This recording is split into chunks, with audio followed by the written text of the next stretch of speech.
this is an iHeart podcast. Guaranteed human. I'm Amanda Knox, and in the new podcast, Doubt, The Case of Lucy Letby, we unpack the story of an unimaginable tragedy that gripped the UK in 2023. But what if we didn't get the whole story? Evidence has been made to fit. The moment you look at the whole picture, the case collapsed. What if the truth was disguised by a story we chose to believe? Oh my God, I think she might be innocent. Listen to Doubt, The Case of Lucy Letby on the iHeartRadio app, Apple Podcasts, or wherever you get your podcasts. Hi, it's Jill Winterstein, host of the Spirit Daughter podcast, where we talk about astrology, natal charts, and how to step into your most vibrant life. And today I'm talking with my dear friend, Krista Williams. It can change you in the best way possible. Dance with the change, dance with the breakdowns. The embodiment of Pisces intuition with Capricorn power moves. So I'm like delusionally proud of my chart. Listen to the Spirit Daughter podcast starting on February 24th on the iHeartRadio app, Apple Podcasts, or wherever you listen to your podcasts. This is Special Agent Regal, Special Agent Bradley Hall. In 2018, the FBI took down a ring of spies working for China's Ministry of State Security, one of the most mysterious intelligence agencies in the world. The Sixth Bureau podcast is a story of the inner workings of the MSS and how one man's ambition and mistakes opened its vault of secrets. Listen to the Sixth Bureau on the iHeartRadio app, Apple Podcasts, or wherever you get your podcasts. I'm Clayton Eckerd. In 2022, I was the lead of ABC's The Bachelor. But here's the thing. Bachelor fans hated him. If I could press a button and rewind it all, I would. That's when his life took a disturbing turn. A one-night stand would end in a courtroom. The media is here. This case has gone viral. The dating contract. Agree to date me, but I'm also suing you.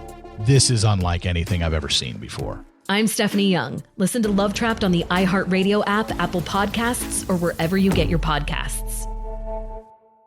Hey everybody, Robert Evans here, and I wanted to let you know this is a compilation episode. So every episode of the week that just happened is here in one convenient and with somewhat less ads package for you to listen to in a long stretch if you want. If you've been listening to the episodes every day this week, there's going to be nothing new here for you, but you can make your own decisions.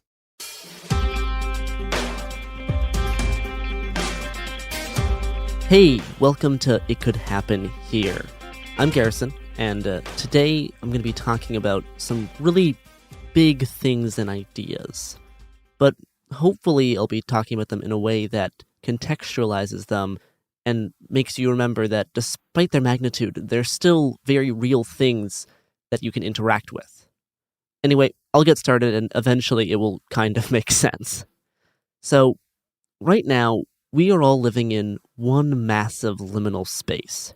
For those less online than I am, I'll explain what I mean. Liminal spaces became an online meme around late 2019 as a term to describe a certain type of picture that features architecture or like just a place that looks off, familiar, eerie, lonely, yet mesmerizing and beautiful. I've been an avid lurker on the liminal space subreddit for a while now, and there's an undeniable allure to these dreamlike photos of buildings and rooms, and the effect that they have on me. Describing what makes a liminal space photo, as opposed to just any other regular photo of a building or a room, can be tricky because in part, the point is to elicit a certain feeling without thinking too much about the why. They're not spooky or scary in the traditional sense. The gist of a liminal space photo, and where it gets its name, liminality, is a good place to begin to understand what type of feelings these pictures are supposed to produce. Liminal refers to a transitional phase, and the ambiguity and disorientation associated with being inside of a threshold, not on either one side per se, but somewhere in between. Now, that threshold can be many things. A literal, transitionary threshold between certain places is a common one. This can include stuff like hallways and airports. One of my favorites, though, is a threshold between time. An ambiguous, unspecific nostalgia that you can't quite place, but it feels awfully familiar, like a dream from childhood. Pictures of weird indoor squishy playgrounds do this for me. The other threshold is a threshold between purpose and use, like a building or room designed for a very specific, special purpose, but now no longer serving that. It's empty and out of date. An abandoned mall or cheery birthday party room at an arcade photographed desolate and in the dark. There's two other aspects of liminal space photos that complement the various thresholds we've mentioned. Usually, they have no visible people, and there's a sense of artificiality, like a lot of fluorescent and artificial lighting, and even when there is a sunny outside, it looks fake, like a Windows computer screensaver. One of the most popular liminal space photos is of an underground bunker in Las Vegas that was painted and decorated to look like it's outside, despite being buried deep within the ground. It's such a great example of liminal spaces because it elicits a certain type of cognitive dissonance and a distinct lack of synchronicity that is difficult to describe otherwise. Almost never is quote-unquote nature the subject of these photos. They nearly exclusively focus on very human constructs, particularly ones that no longer serve their intended use, or maybe never did in the first place. So, what do I mean by we're all in one huge liminal space right now? Well, we are in between a historic economic and technological boom, one that's produced machines that resemble the magic of old, but on the other side of this valley is global climate catastrophe, and destruction and change, the likes of which humans have possibly never seen or at least remembered. We're in the transitionary period between these two states, and that disassociation of not being fully in either one, that cognitive dissonance, can be kind of mind-boggling. It's like the nervous anticipation right before the roller coaster goes over the peak, or that weird feeling of being alone in an empty church nursery at night. Similar to liminal space photos, climate change transcends a regular perception of time, space, and with that, cause and effect. It's more than just a regular thing, phenomenon, or object. While specifically thinking about climate change, philosopher Timothy Morton dubbed these massive space-time altering objects as hyperobjects. Now, Morton often writes about things that can't be talked about directly, so really the only way to discuss it or get into the topic is to orbit around it, associating with adjacent ideas or words to get close enough to the topic to partially understand it, even if you can't get quite there. Other possible examples of hyperobjects besides climate change can include stuff like black holes, the biosphere, or the solar system. But hyperobjects don't need to be just massive celestial things. They can also be the sum total of all nuclear materials on Earth, or the very long-lasting product of direct human manufacture, such as all of the styrofoam or plastic bags in the world. It can also be the sum of all the whirling machinery of capitalism or the state. Hyperobjects then are hyper just in relation to some other entity, whether they're directly manufactured by humans or not. And hyperobjects aren't just collections, systems, or assemblages of other objects. They are things in their own right, and they affect more than just humans. And they don't come into being just because humans notice them. They will have effects on the world whether or not they are observed. One of the more obvious differences between hyperobjects and ordinary objects is that you can't ever actually see a hyperobject in its totality. You can only ever witness a small extension or piece of a hyperobject. Now, this makes thinking about them kind of intrinsically tricky. It's like only seeing a fragmented shadow of a thing and the effects that that thing has on all other things. Now, the more contrarian listeners might protest that we never see all of any object, even ordinary ones. Now, it's obviously true that everything we see has a negative side, the part behind that we can't actually always look at, but can reasonably assume is there. Now, the difference is that hyperobjects transcend not only our regular conception of physical reality, but more so our temporal reality. You can hold a coffee mug and rotate it around in a pretty short amount of time and witness each side and angle.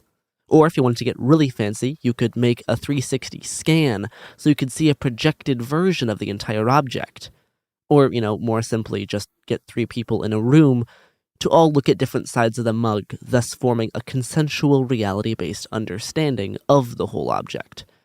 Now, not only can you not hold a hyperobject, but even if you could, the temporal effects would make it impossible to rotate it around to witness the totality of what's being held. And it would be way too big for multiple people to ever witness all sides of the thing. Quoting from Morton's book, Hyperobjects, The Philosophy and Ecology After the End of the World, quote, "Consider raindrops. You can feel them on your head, but you can't perceive the actual raindrop in itself. You can only ever perceive your particular anthropomorphic translation of the raindrops. Isn't this similar to the rift between weather, which I can feel falling on my head, and global climate? Not the older idea of local patterns of weather, but the entire system. I can think of and compute climate in this sense, but I can't directly see or touch it. The gap between the phenomenon and the thing yawns wide open, disturbing my sense of presence and being in the world. Humans have been aware of enormous entities, some real, some imagined, for as long as we have existed. But this book is arguing that there is something quite special about the recently discovered entities such as climate. These entities directly cause us to reflect on our very place on Earth and in the cosmos. Perhaps this is the most fundamental issue.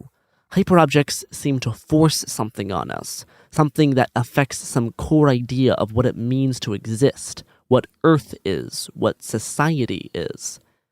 There's no doubt that cosmic phenomena such as meteors and blood-red moons, tsunamis, tornadoes, and earthquakes have terrified humans in the past. Meteors and comets were known as disasters. Literally, a disaster is a fallen, dysfunctional, or dangerous, or evil star, disaster. But such disasters take place against a stable backdrop. There is the Ptolemaic Aristotelian machinery of the stars, which hold fixed stars in place. It seems as if there's something about hyperobjects that is more deeply challenging than these disasters. The worry is not whether the world will end, as in the old models of the disaster, but whether the end of the world is already happening, or whether perhaps it might have already taken place. A deep shuddering of temporality then occurs. For one thing, we are inside hyperobjects, like Jonah and the whale. This means that every decision we make is in some sense related to hyperobjects. These decisions are not merely limited to sentences in texts about hyperobjects. When I turn the key in the ignition of my car, I am relating to global warming. When a novelist writes about the immigration to Mars, they are relating to global warming. I am one of the entities caught in the hyperobject that I here call global warming. Different hyperobjects have numerous properties in common.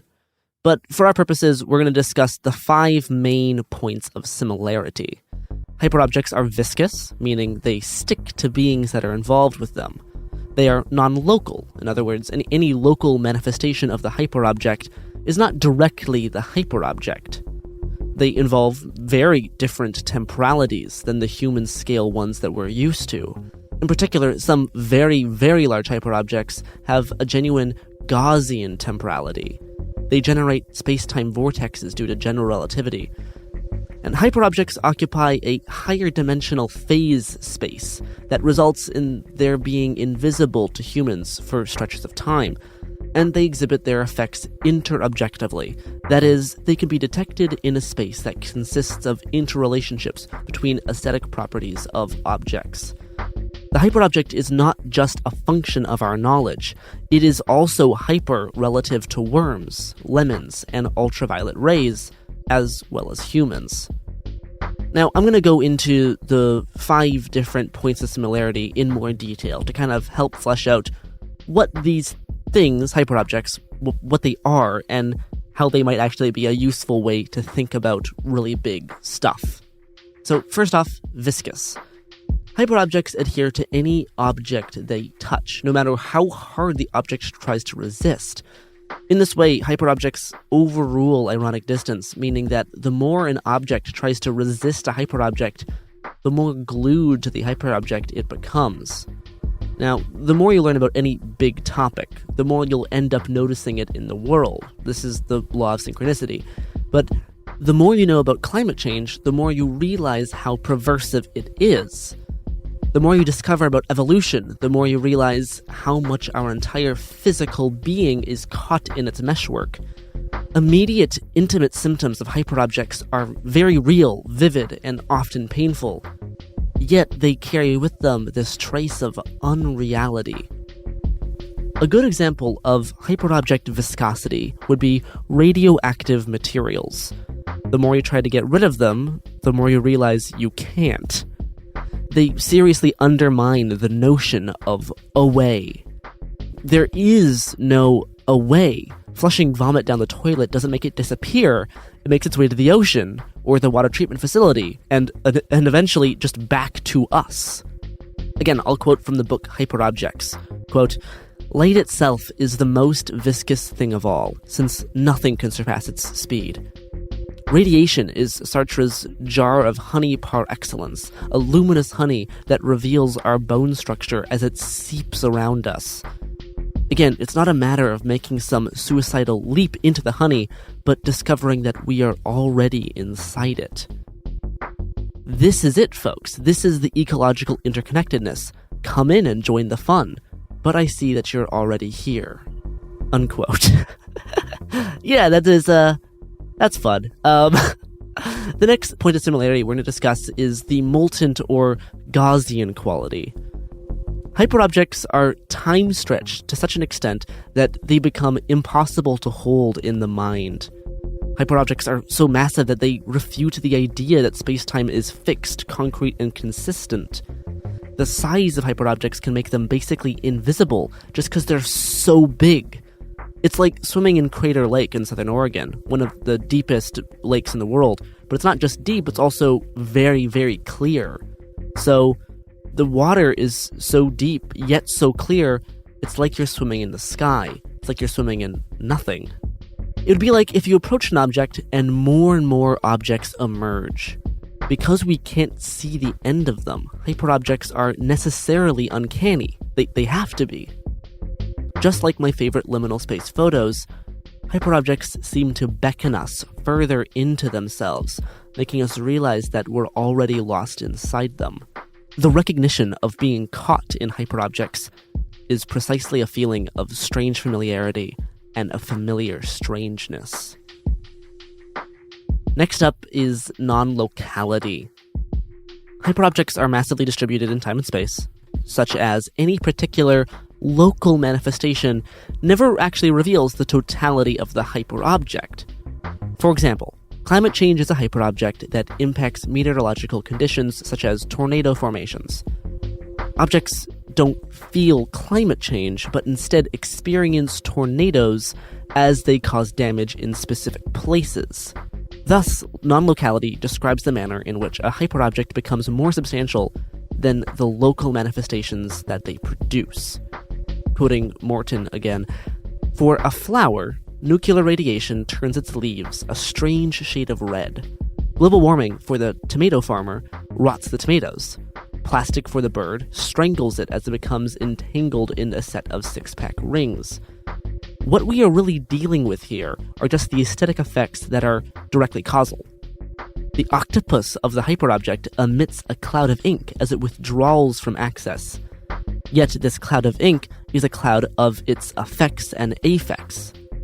These phenomena themselves are not global warming or radiation. Action at a distance is involved. It's like confusing the map with the territory."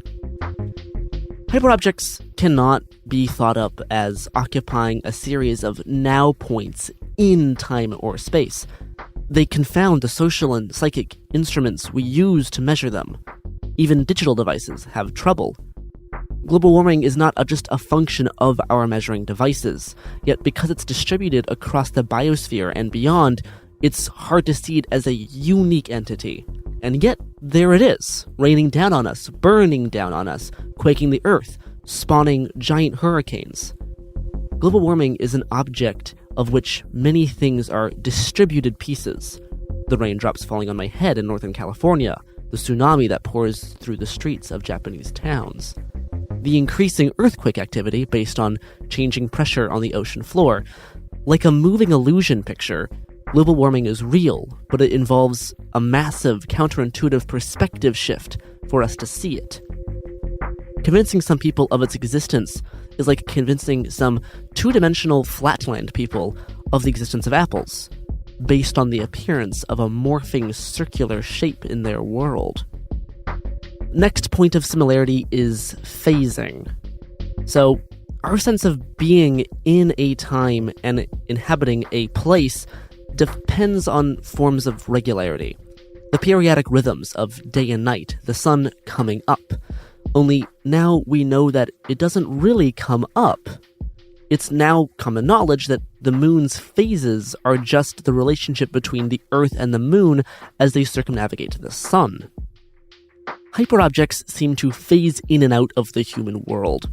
They occupy a higher dimensional phase space that makes them impossible to see as a whole on our regular three-dimensional human scale basis.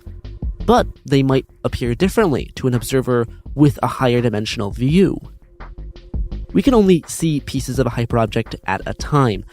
The reason why they appear non-local and temporally foreshortened is precisely because of this trans-dimensional quality. We can only see pieces of them at once, like a tsunami or a case of radiation sickness. If an apple were to invade a two-dimensional world, first the stick people would see some dots as the bottom of the apple touched their universe, and then a rapid succession of shapes that would appear like an expanding and contracting circular blob, diminishing into a tiny circle, possibly a point, and then disappearing. That's why you can't directly see climate change. You would need to occupy some higher dimensional space to see the hyperobject unfolding explicitly. Like the people in the two-dimensional flatland, we can only see brief patches of this gigantic object as it intersects with our world. The brief patch called hurricane destroys the infrastructure of New Orleans. The brief patch called drought burns the plains of Russia and the Midwestern United States to a crisp. Our bodies itch with yesterday's sunburn. But don't relegate hyperobjects as a simple abstract notion. Thinking of hyperobjects as transdimensional, real things is valuable. Global warming is not simply a mathematical abstraction that doesn't really pertain to this world. Hyperobjects don't just inhabit some conceptual beyond in our heads or out there. They are real objects that affect other objects. We tend to only think about hyperobjects as they phase in and connect to other, more static objects. This is a mistake and contributes to non-action. Whether or not we perceive objects and hyperobjects connecting doesn't affect the existence and the inevitable effects of the hyperobject.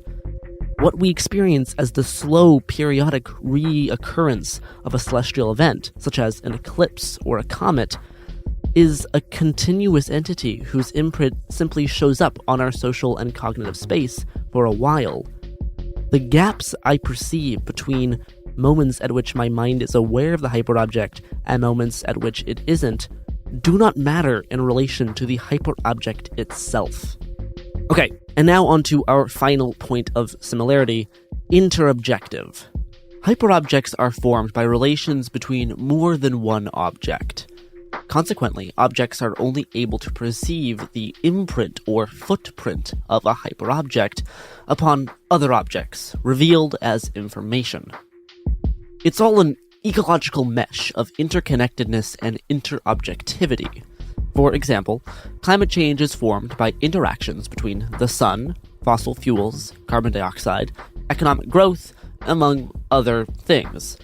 Yet, climate change is made apparent through emissions levels, temperature changes, and the sea level rising, making it seem as if global warming is a product of scientific models, rather than connected to an object that predates its own measurement. Hyperobjects exist in and between objects and things we deal with every day, but it's not simply those objects. Plastic bags are not climate change, but those things are both intertwined. Hurricanes are not climate change, but they can be a shadow-like local manifestation of it. A mesh consists of relationships between crisscrossing strands and the gaps between strands. Meshes are a potent metaphor for the strange interconnectedness of things, an interconnectedness that does not allow for perfect, lossless transmission of information, but is instead full of gaps and absences. When an object is born, it is instantly enmeshed into a relationship with other objects in the mesh. The mesh isn't inside of all things, but is on the edge or floats on top of all things. Interobjective mesh is the extra connecting layer between the mass and the mask of all objects, almost like a universal skin fascia. Interobjectivity provides a space that is ontologically in front of objects, in which relational phenomenon can emerge. The massiveness and distribution of hyperobjects simply force us to take note of this fact.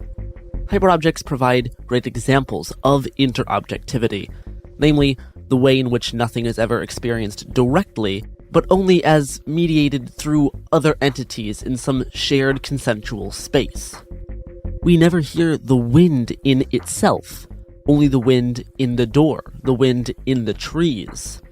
This means that for every objective system, there is at least one entity that is withdrawn from the relationship.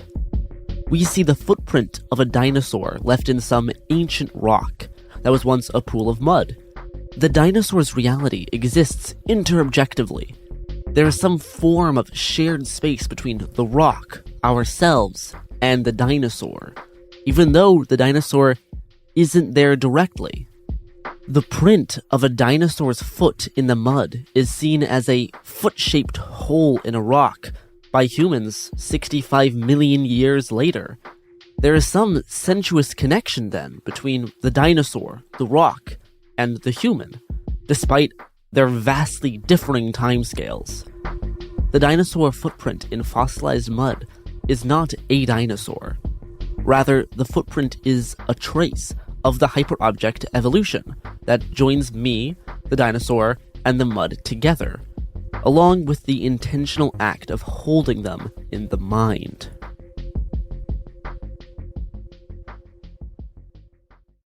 I found the hyperobject banner as a useful tool to help my brain think about things that are just too big, things that have effects so spaced out in time that using our ordinary models of thought are just inadequate.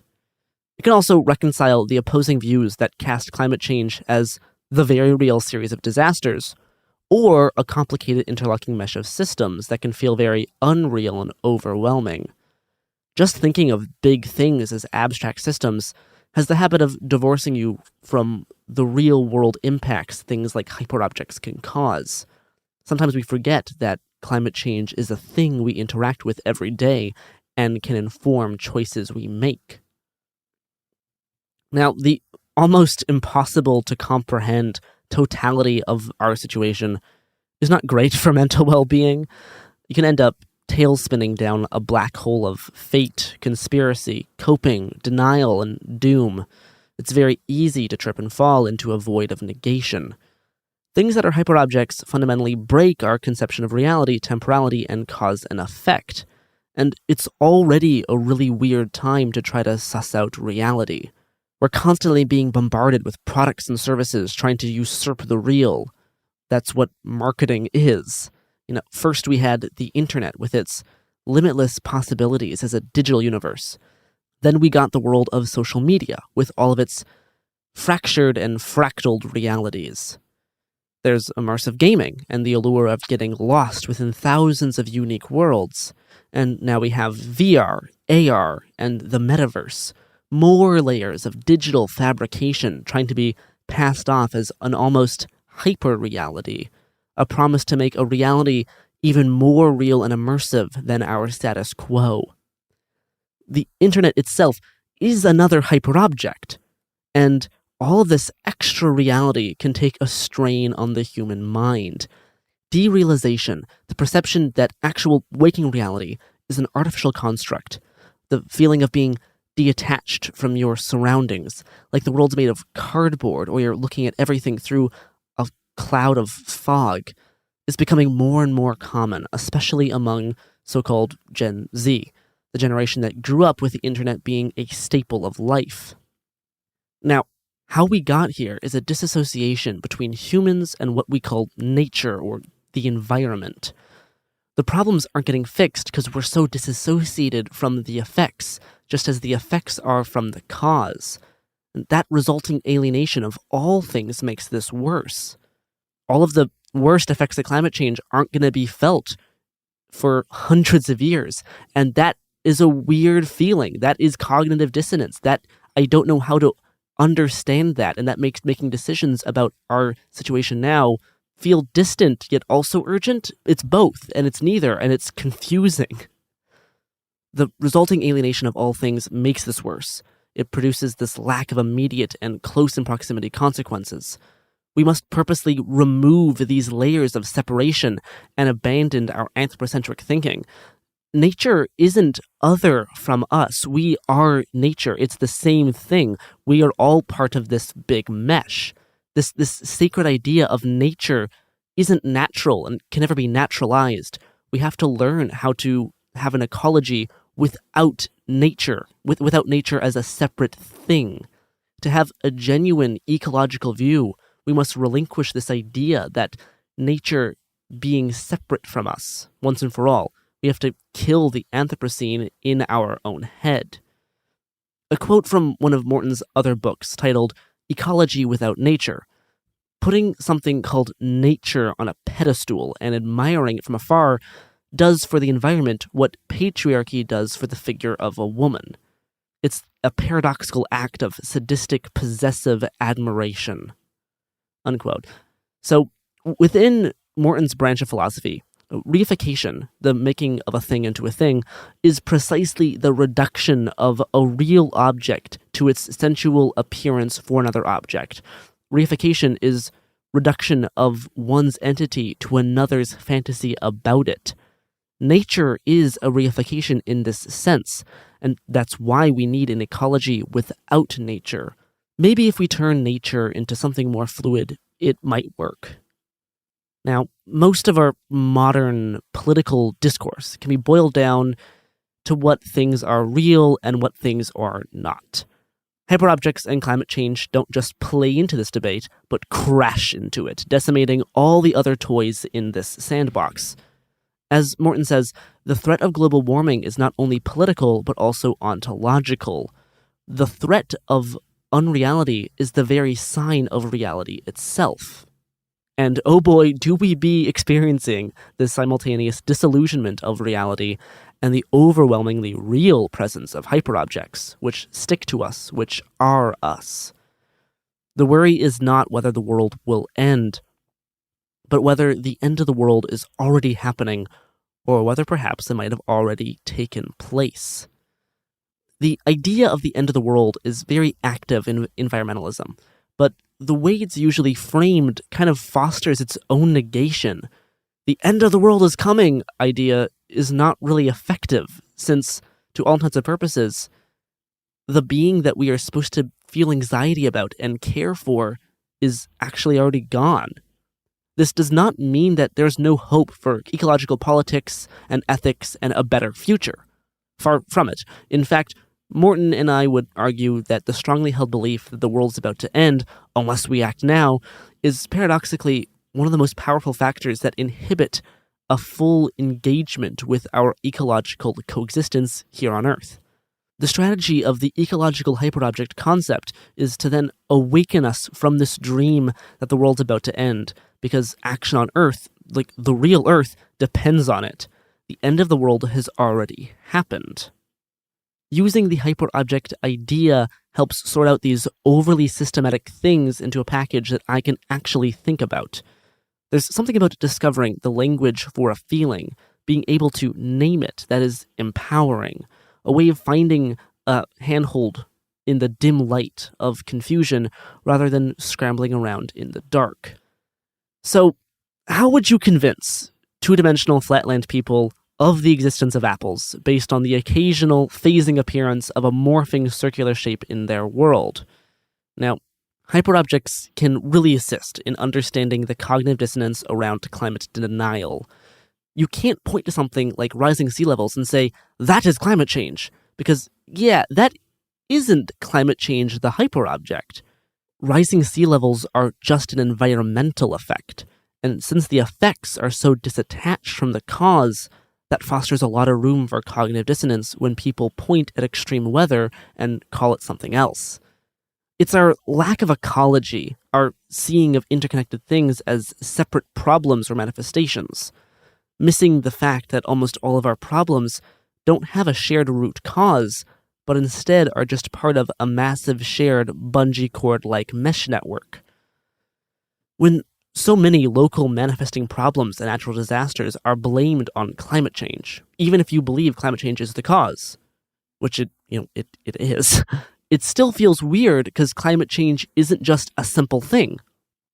It's such an amorphous, shape-shifting, time-traveling idea that for the climate denier or climate skeptic, seeing very real physical effects be blamed on such an abstract thing is hard for them and their understanding of reality.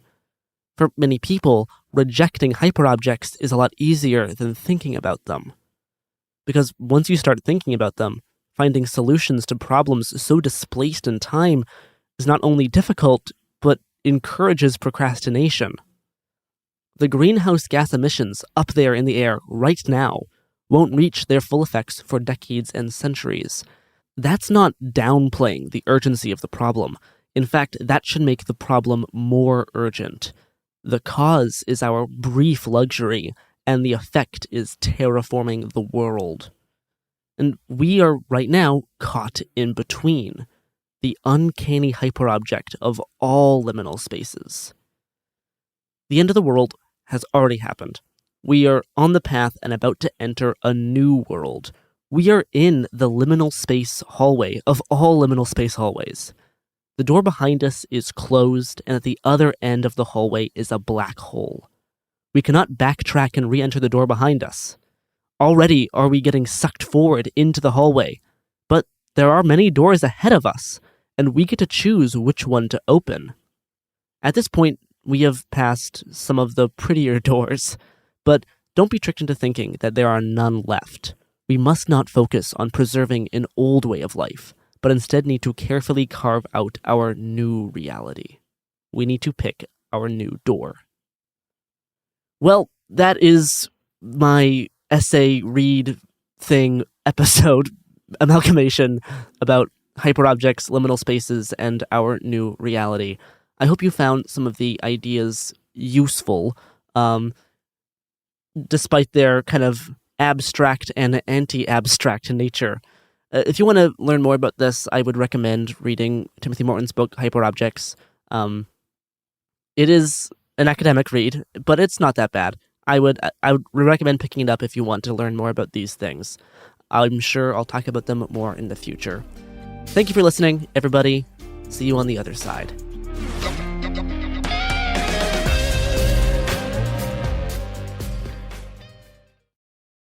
Hi, this is Jo Winterstein, host of the Spirit Daughter podcast, where we talk about astrology, natal charts, and how to step into your most vibrant life. And I just sat down with a Minnie Driver. The Irish traveller said when I was 16, you're going to have a terrible time with men.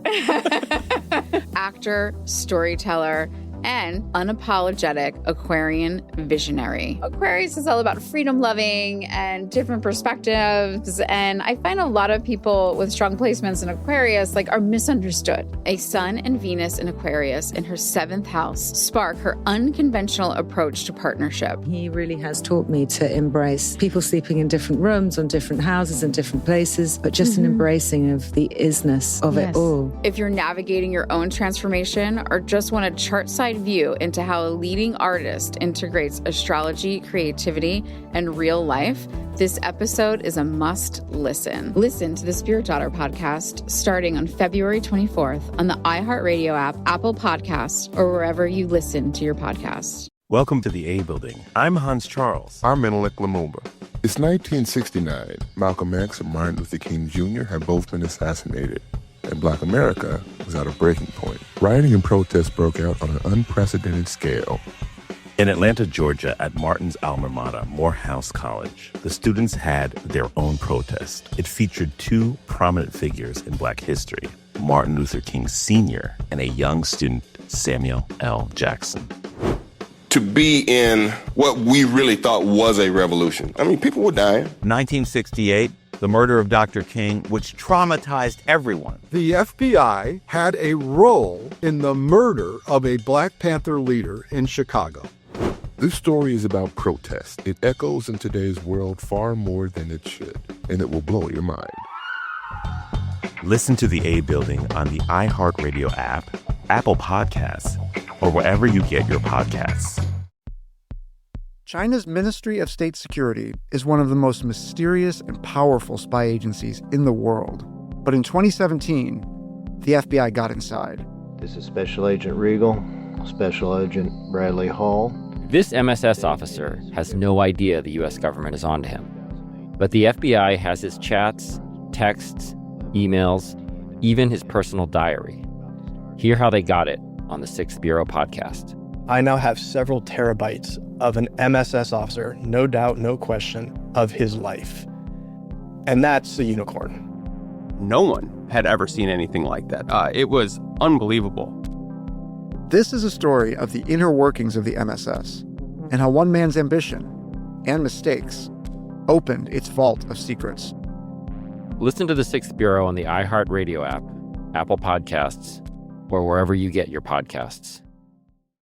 In 2023, a story gripped the UK, evoking horror and disbelief. The nurse who should have been in charge of caring for tiny babies is now the most prolific child killer in modern British history. Everyone thought they knew how it ended. A verdict, a villain, a nurse named Lucy Letby. Lucy Letby has been found guilty. But what if we didn't get the whole story? The moment you look at the whole picture, the case collapses. I'm Amanda Knox, and in the new podcast, Doubt, the Case of Lucy Letby, we follow the evidence and hear from the people that lived it to ask what really happened when the world decided who Lucy Letby was. No voicing of any skepticism or doubt. It'll cause so much harm at every single level of the British establishment of this is wrong. Listen to Doubt, the Case of Lucy Letby on the iHeartRadio app, Apple Podcasts, or wherever you get your podcasts.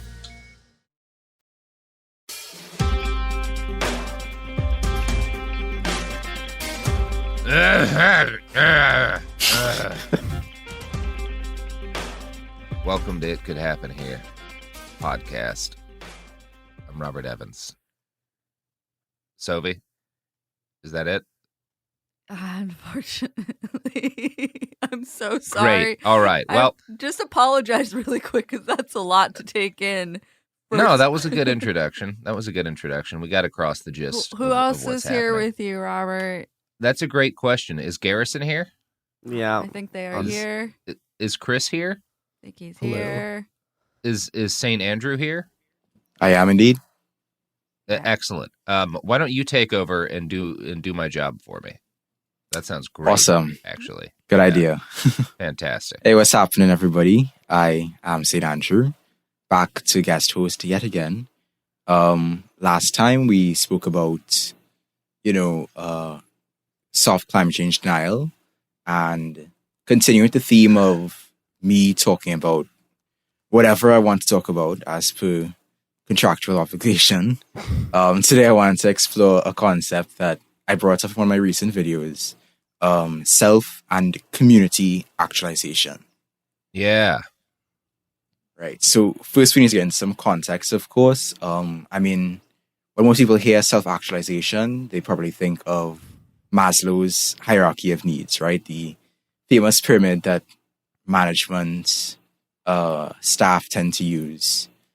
and Yeah, I hung up think- in their offices and such. Los Angeles yoga ladies. That's the context in which I've heard self-actualization the most. Yeah, that whole goop kind of vibe, you know. Yeah. But yeah, so self-actualization, Maslow's hierarchy of needs, the old Psych 101 stuff. You know, I mean, it's traditionally represented as a pyramid, but it was never how Maslow himself actually depicted it. It was actually something that later interpreters of his work ran with and popularized. And so that as a result of that pyramid, there are a lot of, you know, critiques of Maslow's theory that don't quite engage with his theory, but rather engage with like interpretations of his theory by other people. But, you know, I think it's still an interesting way to depict human needs. And I think it's a good launching point to start thinking about and start discussing, you know, human needs. Where do y'all think y'all are on the pyramid right now? Just for posterity's sake. Oh, right up on the tippy top.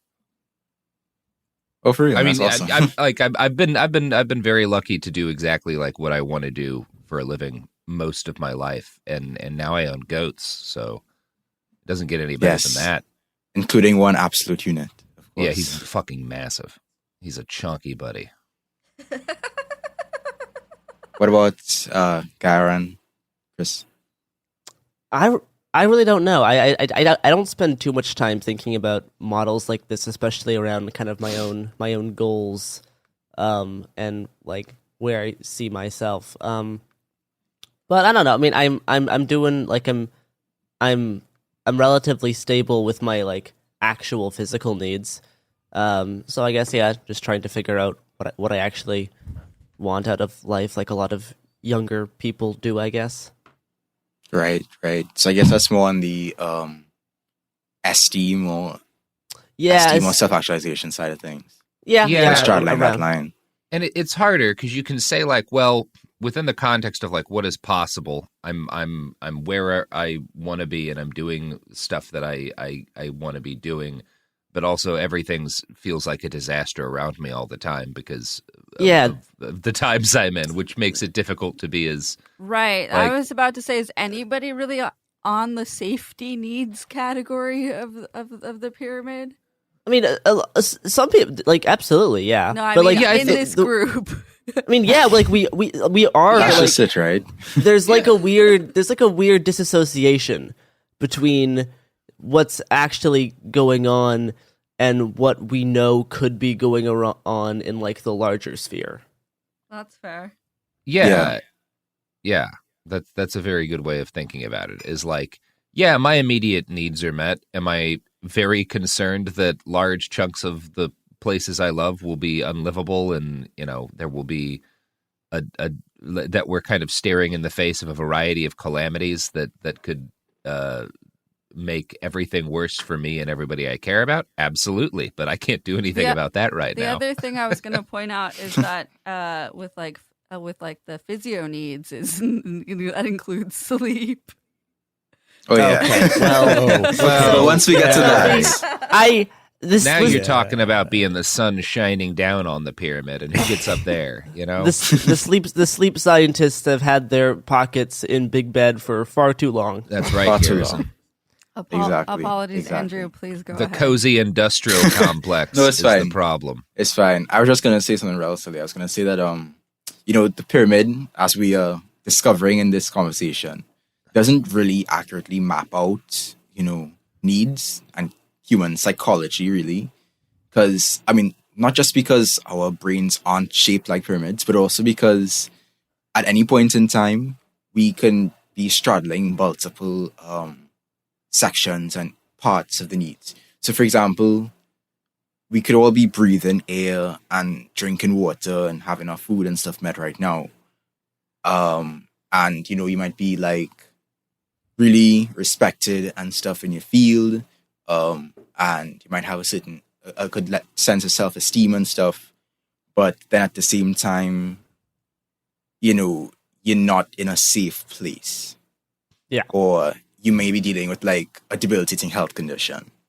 or you maybe lack in certain resources that you need to like thrive, right? So, and then, or maybe, you know, you have your food, water, shelter, sleep, all that, and, you know, you're secure and you have what you need and whatever, but you have no friends, you know, you have no intimacy, no family, no sense of connection with other people. So you're kind of like living in this bubble, just floating through life, you know. I mean, your bubble is safe, it has what you need, but there's now that social aspect.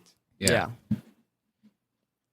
And I think what's interesting about this is because as we start to talk about Maslow's hierarchy of needs, we start to see the structural and societal impact on, you know, our psychology and on our needs, right? Because if you want to talk about our safety needs, for example, or let's get straight to the bottom, to the basic. If we want to talk about our physiological needs, water is now a packaged and commodified product, right? Food is something that is inaccessible to many, not because we don't have enough food, but because the distribution of it to meet the needs of all is not what's prioritized under capitalism, right?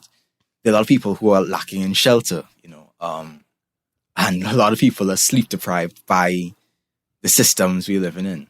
Yep. And same thing with safety, you know, we are literally threatened by climate change, and, you know, we are atomized from our relationships and stuff because so many of us have to work so hard, you know, every day, 5 days a week or more, 8 hours or more per day. And it really just strips us of our social connections. And with our esteem needs, we're sort of stripped of that by, you know, these commercial messages that we get about like, you're not this unless you have this, and buy kind of thing. Right. And then self-actualization isn't even really a thought for a lot of people because they're still busy trying to reach all those other things. Or they don't even have the time to think about how they can become who they are. And we get into that a bit more later on in this discussion, but they don't really have the time or the sense to think about that because they've been so restricted by their circumstances, right? And on top of that, restricted by like the messages that they would have gotten, you know, whether it be in the school system or through ads or whatever the case may be. So I think looking at the pyramid, of course, it's incomplete and there are issues with it, but it does illuminate some interesting things that, you know, we're dealing with right now. I mean, yeah, like it definitely is easier to self-actualize and have esteem once your needs are met. But I think definitely there's an ability to jump around, especially when, you know, you have like large-scale depression and alienation and disassociation. I think it's a weird sense where you can kind of hop around the pyramid quite often, even if you have certain things met. This doesn't necessarily mean you have something, you know, above or below. Yeah, like I when it comes to like actual people that I associate with, you know, all of whom are folks who have to work in order to live. I don't think I've ever heard anyone talk about happiness in terms of like self-actualization. It's always in terms of like when I get my student loans paid off, you know, when I'm able to take care of this health problem that I have, like when I have enough money. It's basically everything boils down to, for most people, when I have enough money to not be as suffering as much from this specific thing, or to not be scared about not having enough money.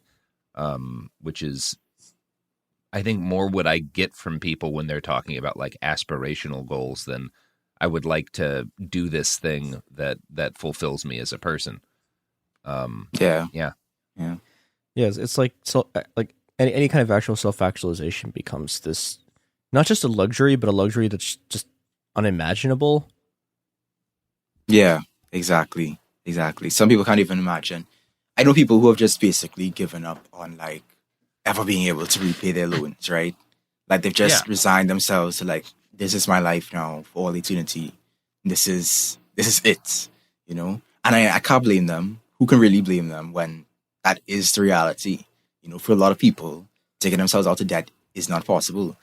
Even if they did get a whole bunch of the money or able to like pay off a bit more per month, you know, they still have interest rates that just like so widely exploitative that they're basically serfs for the rest of their lives.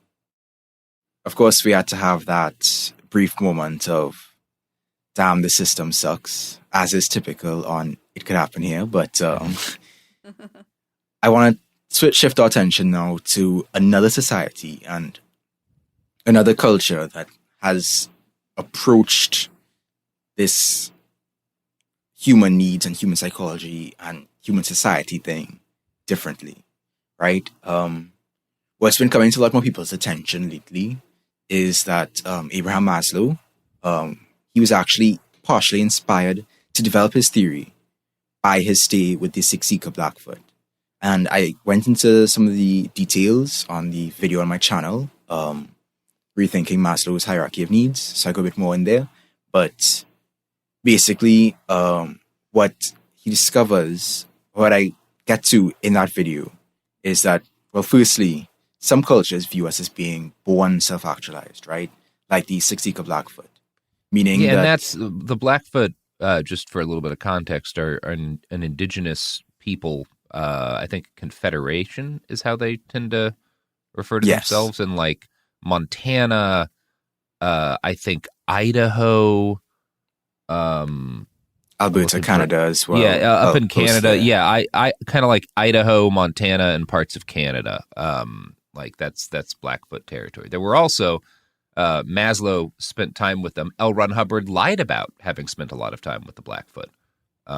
So, fun fact there. Please I didn't know that. I didn't know that, yes. So. There's a lot of Scientology lore I've yet to catch up on. Yeah. But so, with Maslow's model, self-actualization is essentially, self-fulfillment, right? The tendency for the individual to become more and more what one is, and to become everything that one is capable of becoming. So it's like fulfilling your potential as a person, as a partner, as a parent, as a talent, as a artist, as a whatever. Just fulfilling your potential as a person, right? But to say that we are born self-actualized, that framing more looks to seeing us each as born in the world with a spark of divinity, because of course this is tied into their spirituality, born with a spark of divinity and with a great purpose embedded in us. And what self-actualization is linked to in these cultures, inextricably linked to that is community actualization, right? So community actualization is a concept that places the actualized individual in the context of community. So instead of just upholding the individual alone, which Maslow's hierarchy has been critiqued for sort of doing, community actualization incorporates the web of relationships that supports each of us as individuals. Basically, it recognizes that we cannot be self-actualized solely as individuals if there's not like a broader network or broader web that is supporting us. We're not islands standing alone, Yeah, we were touching on that point a bit previous, but less eloquently. It's much easier to have the ability to actualize your goals into actions when you are less alienated and you have all these other things around a community. Yeah, exactly. And it is that I think like the lack of community self-actualization is kind of what we were talking about in terms of like, yeah, things are great for me in as much as things are great, in the system we live in, but I don't feel that, Yeah, you can look outside and you're like, everything's actually really bad. I'm just kind of in my little bubble and I'm trying to expand my bubble to be around, and help more people, but it can be overwhelming sometimes. Yeah, it's only so much one person could do. And that's kind of the whole point of community, right? Our community supports our basic needs and basically equips us to manifest our purpose. So the community would be there to, for example, and we could get into this a bit more, design a model of education that supports us in expressing our unique gifts, right? Another part of the Six Seeker Blackfoot philosophy involves cultural perpetuity, where there's an important consideration of those who came before and those who are coming after, 7 generations forward and 7 generations backward, as I had it explained to me. So that is something that I think would have been useful when it came to discussions of, climate change. And it's very relevant now because we are seeing the older generations basically struggling and being like, well, it's Gen Z's problem now. Y'all could take care of it. Y'all are the future. Kids are all right. All that. Yeah. Yep. When they basically on the download saying, fuck them kids, Yeah. Wait, can I say that or? Yes. Oh, yeah. No, you can always say fuck them kids. I say that to Garrison all the time. Go down. All right. Yeah. But speaking of kids, I think we could compare and contrast basically how childhood is approached in our society versus how it would be approached in a society that values community actualization. And I'm just speaking from my experience here. Of course, you're free to talk about your own. I, from like primary school and stuff, I remember it constantly feeling like I had to compete with my fellow classmates. I was friendly and stuff with everybody and stuff, but since I was like usually at or close to the top of my class, I always felt this kind of pressure to just beat them out and continue to be the best gifted kid ever, so there was a sense of like constant competition with others that wasn't really balanced out with a kind of collaborative sort of approach to like basically training us from like an early age to learn to cooperate and work with people and as comrades, although comrade is a weird way to put it, but yeah, I just remember there was a sort of sense of sort of atomization that undergirded that sort of educational approach. I feel like that's pretty universal in a lot of parts of our modern world. We definitely really embed that sense of competition into very young kids. Whether that be in school or like wherever. Because that was definitely my experience, even like in private school in Canada a long time ago, and I know that's a thing across across the ocean as well on the other side of the pond. Yeah, we are back. That doesn't sound like us. Are we? Are we really back? Sorry, it's 10 a.m. Robert. All right, so when we're to look at like childhood and education and stuff in a society that would value community actualization, what sort of things do you guys think we would be seeing in that sort of society? What sort of approaches do you think would be embedded from an early age? I'm trying to put it into words. So kind of one of the things I'm currently in a living situation, right, where I have I'm working with a group of people on a chunk of land, and so every week we do projects on it to make it better, which is tremendously satisfying.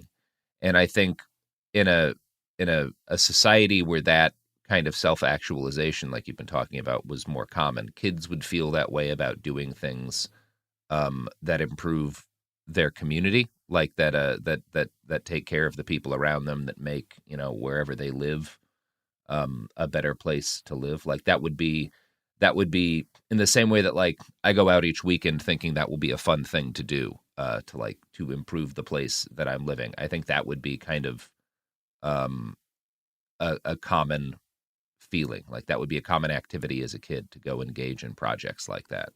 Yeah, and I mean, we already see children doing that, right? Except they do it in Minecraft. Yes. You know what I mean? Like the impulse is being directed somewhere currently. This isn't a thing you have to like splice into kids' little brains to make them want to do it. Kids love making shit. Exactly. Like if you give a child an opportunity and you sort of facilitate that, like they are a lot of them, I can't really generalize because I know some kids were like, oh, you do what you have to do. I want to stay in my corner.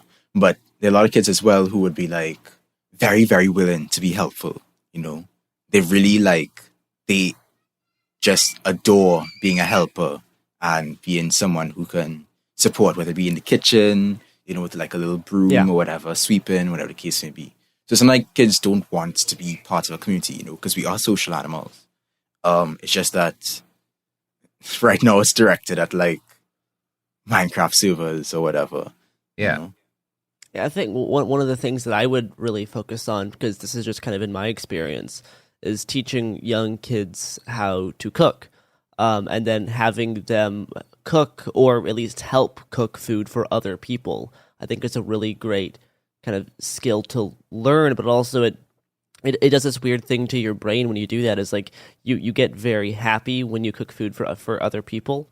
Yeah, and I think it's a really good kind of emotional impulse to give kids, is like, hey, you can make people feel good by doing things for them.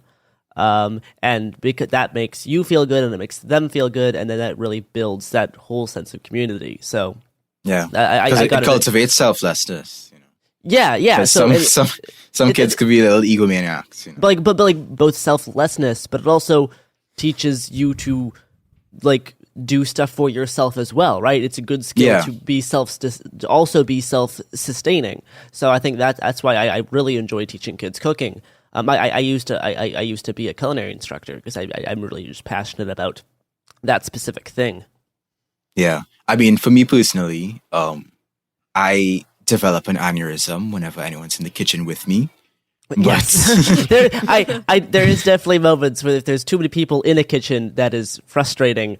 But if you do it right, you can get a 13-year-old cooking you an entire like really really nice holiday dinner, which is what I was doing when I was 13. I was cooking all of the holiday dinners for my entire family because I wanted to learn cooking. So it's definitely possible if you're a parent and you want less time in the kitchen. Teach your kid how to cook. Yeah. I mean, I come from a family of child cooks, right? I remember this one time, I think I was making like a carrot cake with my mom. But I was used to like licking my fingers when, you make that cookie dough and stuff. Yeah. But I licked my fingers when I cracked the egg. Oh boy. And she was like, stop, you can't do that, So I just remember that was one of the experiences in the kitchen that really stood out to me. There were a lot of other lessons. Lessons will be learned about like bacteria. It's really safety. It's a holistic learning experience. Knives. Yeah, you get to learn how to use knives. You get to learn about heat. There's a lot of good lessons you can learn inside a kitchen science, setting. safety, chemistry. A whole bunch of stuff all mixed in there. Even math. Even absolutely fractions. It's one of the only times I use fractions is in cooking and baking. Yeah, I mean, as embarrassing as it is, I use Google when I want to convert measurements still. But I mean, it's just there. It's more convenient. But yeah, I absolutely agree with that example. Like the use of like cooking lessons and that sort of thing to support like kids' self-actualization. And also like community actualization. Because of my experience, the thing I default to is different versions of like the youth liberation argument. But because of how people have been using that term on Twitter right now, I don't want to talk about it because it's been causing a lot of like really dumb fighting about what that term actually means and who coined it and like that kind of stuff. But that's kind of where I default to in terms of like what self-actualization could be in a community setting. Youth liberation is one of those things I'm really passionate about. And I honestly don't know who coined it or what discourse is happening about it right now. But it definitely informs my approach and ends up influencing like a lot of the things that I discuss. Like whenever I talk about like an issue or whatever in society, a lot of times it really boils down or starts from an early age, or it starts through the education system, or is fostered there or incubated there.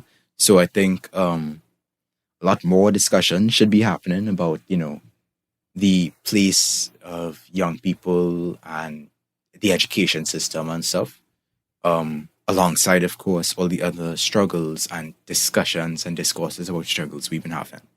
Yeah, I'm just trying to view like anarchistic, like liberatory frameworks as like trying to achieve that self-actualization and to some degree like the like esteem level, and then also like the community and belonging level, even if you don't have all of your physical needs met all the time, is how these types of frameworks can almost just like jump around that and be like, despite me not having all of these base needs met, if I have like a radical model of the world, I can still try to achieve that type of freedom because I can work outside the box to get it.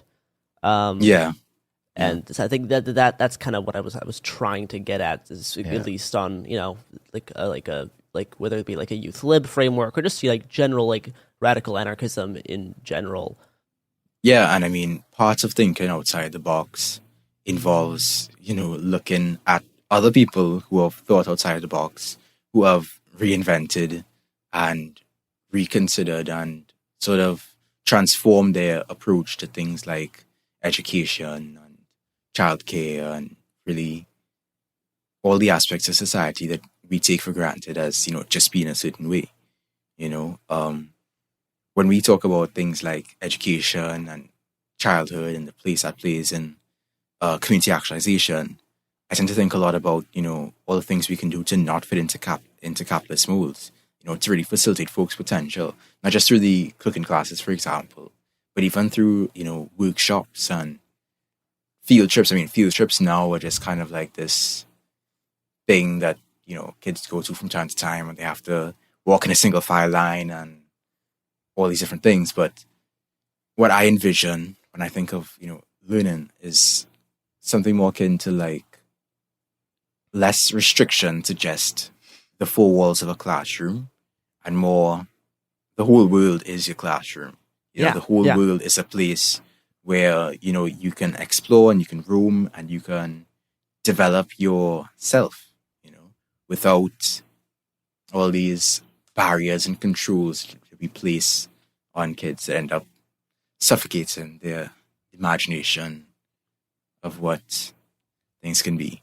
And I mean, when you have that sort of educational model where, you know, the youth are able to explore different avenues and direct their own education routes, you know, you also end up, which is what has happened in education models that we've seen throughout many different cultures of the world. You see that it facilitates relationships with the community members, right? And everybody benefits because you have, for example, of course, not exactly something like apprenticeships, and you have, you know, for example, people getting support from the kids in the kitchen or, you know, in the workshop or in the library or wherever the case may be. And not only the kids developing their skills, but they're also developing relationships with different members of the community with different backgrounds, with different experiences. And it really serves almost as, I see it as a way to guard against this sort of style of parenting where that we've kind of seen popularized lately, where like the child is basically the exclusive property of the parent, and you can't tell anybody how to raise their child, and the parent always knows best, and that kind of approach. I think it's a good antidote to that because the child being exposed to a lot more of life and of people. I think that to me is the sort of youth liberation route that I see developing. It requires, of course, a total transformation, but, you know, no proposal could really be approached in isolation. Yeah, and it's easier to achieve when you're around other, right? It's easier to achieve once if you are already in a community where these things can be fostered, then it's a lot, you know, it's a lot less of a lofty goal. Yeah. I think that there's a kind of interesting, I don't know if case study is the right word, but there's part of Italy that had a really, really long running like anarchist education experiments. And so they were basically able to sort of reform local school systems. And it worked, but, you know, and they produced a bunch of really good schools, and, you know, the schools are based on sort of like cooperative learning, et cetera, et cetera. And, you know, I mean, the model still exists today, but, you know, it's like, yeah, they made some of the best schools in Europe but the society around them didn't change. And so sort of bizarrely, they ended up making these schools that like produced, they're very good schools. They produce extremely good students, but then they also like produce an extremely, well-educated and good like capitalist cadre basically. And so I think there's a sort of, if we go back to sort of the community aspect of this, is like, yeah, there's an extent to which even if you have, you get some form of self-actualization, you get some form of sort of, communal and cooperative like education for children and stuff like that. The whole society has to move with it, or otherwise you just wind up sort of feeding the beast more effectively. Yeah. Yeah, I mean, that is that you also see that kind of problem with like the WeWork guys, right? The Adam Newman and the two co-founders of that came out of, in Adam's case, a kibbutz in Israel, which started from kind of socialist foundations, and the other founder had grown up in like a commune in rural Oregon, and they both wound up making like this ultra capitalist real estate company. So yeah, it's there's a lot that's said, and there's a lot of value in kind of like carving out sections of culture for the things you believe in to try to get shelter from the storm. But yeah, as you were kind of noting, Chris, it does also just wind up kind of reinforcing the dominant social system if there's not a kind of more basic upheaval of the way things work. Yeah. If there's no, political philosophy undergirding it, and there's no connection with, broader social movements and sort of confederation with other projects, it could very easily be co-opted, in isolation. Yeah, and I guess that's, that's what happened to self-actualization as a concept for the most part, is that it got taken over by kind of weird grifters and... Yeah. Like self-care. Yeah. And take these concepts and just sort of twist it and transform it into, capitalist ends. It's even something like there's been some interesting discussions happening surrounding like luxury and what luxury means around certain, within certain circles on Twitter. And Kimberly Foster from For Harriet, excellent YouTube channel, she mentioned that, to her at least, in this long but really good video, she spoke about how luxury to her was basically, finding the ability to rest when you need to rest and to be able to be supported. Whereas luxury as by popular understanding, is more so about consumption and consumerism. So even when you have something where like, and this is specific to the Black experience, of course, because for a long time, Black women have been expected to like toil and labor and support not only their communities, but also, during the era of slavery, also, their white masters and that kind of thing. There was a push for the Black women luxury movement to sort of reclaim, a space for Black women to just be able to enjoy themselves and, be themselves. But that quickly became something that was just like, just get the bag. Just the sort of hyper-capitalist, hyper-consumerist, bougie kind of approach to luxury, where the original roots of the movement, which was about finding rest, was sort of lost. And I mean, that's a bit of a tangent, so I'll try to connect that back to what we're saying. I think when it comes to things like rest and the ability to rest, I think that can only really be found in community. And if there is a lack of community support to, pick up the slack when you need to rest and you need to revive yourself and you just need to recharge, barring that, of course, rich people can pay for a sort of a full community in the sense of having, nannies and maids and butlers and tutors and all these people to basically support their lifestyles and support their freedoms. But most people lack that. And so I think part of self-actualization, as we were mentioning earlier, is the ability to rest. And I see that as linked with community, if that makes sense. I think that definitely ties into our recent discussions on anti-work and how anti-work is a lot more feasible if you are in a community support like network, right? And you have people to rely on. And definitely like, self-actualization as the ability to just rest when you want to is a very powerful thing and very enticing, and that definitely plays into the whole like anti-work idea, I guess. Yeah, and I mean, to connect the anti-work thing to just general, unionization and striking efforts, right? Like I was seeing people were calling for a general strike the other day.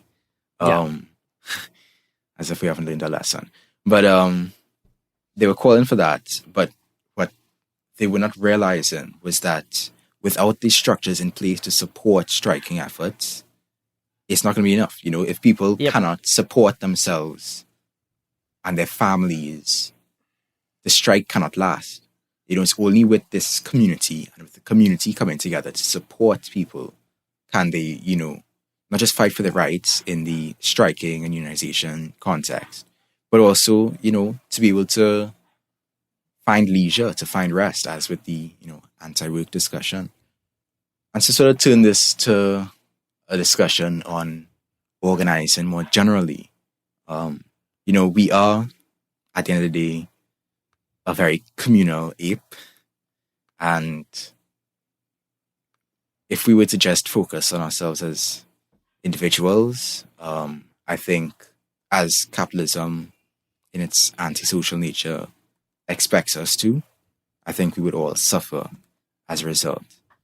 Our goal as people, as any one person, should be not just to, uplift ourselves, but also to enrich the worlds of those around us and to cultivate the community that as we support, they, will support us. And I mean, as we prefigure this sort of, culture of support, of, care and of empathy and that sort of thing, I think our organizing efforts would, as a result, be a lot more powerful, be a lot more potent, be a lot more enriching, and a lot more imaginative. So,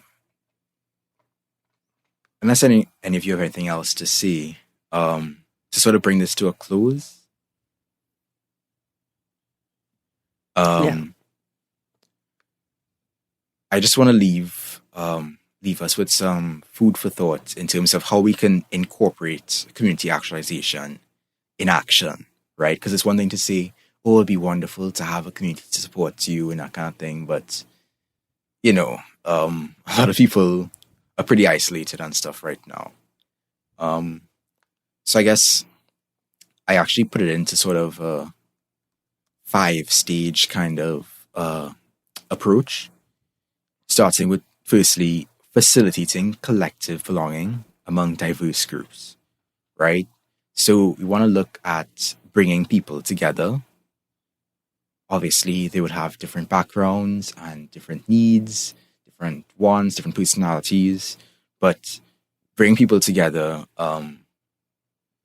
whether it be at work or on the block or at school or whatever the case may be, just for a cookout or for a lime or any kind of party or interaction. Obviously, depending on where you are, that may not be the safest thing to do, considering COVID and everything. But to just bring people together, not even necessarily to proselytize to them about anarchism or socialism or whatever, but to, at the very least, start connecting the nodes and start connecting the different parts that can eventually come together to become something greater, you know? I mean, you don't need to wait for a calamity for this sort of thing to happen. But of course, we have seen as well where natural disasters have brought communities together that weren't together before. I think, however, it'd be better to like not wait for that kind of thing to happen and to just, you know, bring people together from now, start some conversations, get things going, right? And then from there, you want to be facilitating solidarity in struggle, right? So whether it be, I know solidarity is a bit of a buzzword now, or at least it's become a buzzword, but I think whether it be with, you know, disaster relief funds or solidarity strikes and protests, or, you know, with basic mutual aid support, you know, whether it's material or emotional solidarity in struggle, I think that is another crucial part in, you know, building community and incorporating eventually community actualization. Because what that does is it shows others that I have your back, and, you know, others able to see that, you know, they can have mine as well. It helps to build that sense of trust. You also want to sort of cultivate probably a sense of community pride and a sense of being able to rely on community networks. So, you know, we spoke about mutual aid networks, but also things like skill shares or workshops or material support. You know, if somebody needs food, being able to support it. For them to know that they have people they can go to support them in a time of need, that is powerful. You know, not many people forget that. Not many people forget the time that they were at their most dire point and, you know, their community stepped up to support them. You know, if you want to see insurrection in our lifetimes, you don't start guns blazing. You know, you start with a crate of food. You start with a helping hand. You start with money if people need it. And then from there, you know, you get into the realm of community achievements, where your community is collectively able to celebrate the things that you all have accomplished together. You know, whether it be establishing a community garden that is able to supplement people's fresh produce supply, or whether it be that, you know, the community has come together and they've fixed something that was broken on the street, or even that they've come together and we're able to train people with like some really helpful skills where they're now able to support themselves and bring other things to the table as well. And then from there, I think that sort of approach would foster fulfillment in community and prefigures community actualization. Yeah, I mean, and this is all, it's a big topic, and it's a much bigger topic than just like what changes do you want to make around the edges, like what things should people advocate for, or even just like advocating that the system be torn down. Like as was kind of evident when you asked how could we build a community in which like kids feel more self-actualization from engaging in the community. And there was that kind of blank moment. The when you actually talk about like reconfiguring society at such a fundamental level, it's a big topic, and it's one that I think it's important to introduce to people, the idea that like, hey, we really got to figure this out. This is important to like everything we say we believe. Answering this question is going to be key, and it's a tough one. So I don't know. I think sometimes people come into episodes we do on stuff like this, like looking for, okay, well, how are you? What's your suggestion for how to do that? And at the moment, like I agree with how imperative this is, but in terms of actionable stuff, it's this is a big open-ended question in my head. I mean, I think Andrew laid out a lot of the stuff that we've we've talked about, both like, you know, within our kind of own community groups. Yeah. In terms of the things, in terms of like you know, like connecting nodes and all like the steps that we can do to have there be more connecting branches of the tree, and how to strengthen those. I think that it's a good, yeah. It's like we don't know what your community is like, or what your situation is. So all we can really say is, here's the broad things that you can try or have worked for other people in the past, and then based on what your situation is, you can apply those pluggables. Yeah, you want to plug your pluggables, St. Andrew? Yes, of course. Well, you can follow me on Twitter @_St. Drew, and of course on YouTube, St. Andrewism. Check out my stuff. You know, I have the video on rethinking Maslow's hierarchy of needs, and some other fun praxis-y things as well. So check it out. Check it out. And stay thinking about stuff. Yeah, thinking is good. Yeah, thinking is good.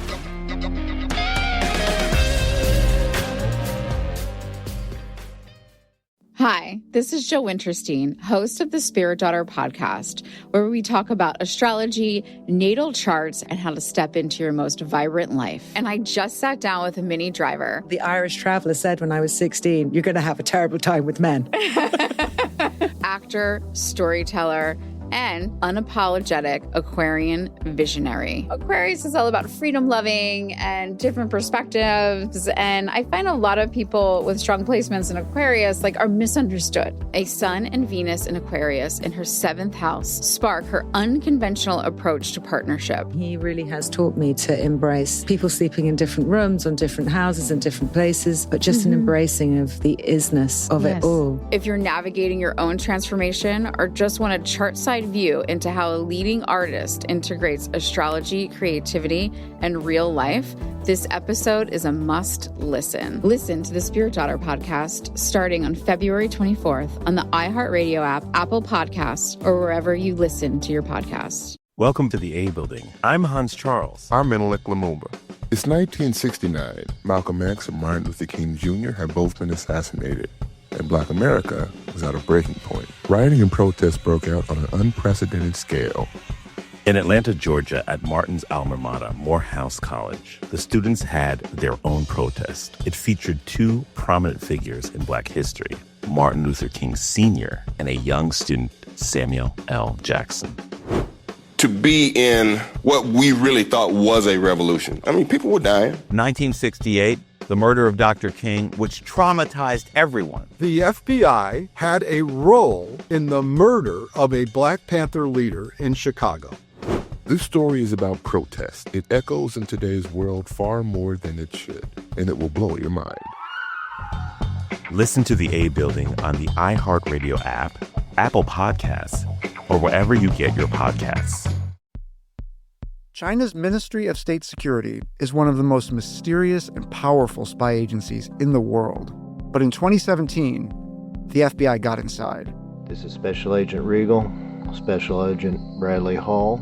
This MSS officer has no idea the U.S. government is onto him.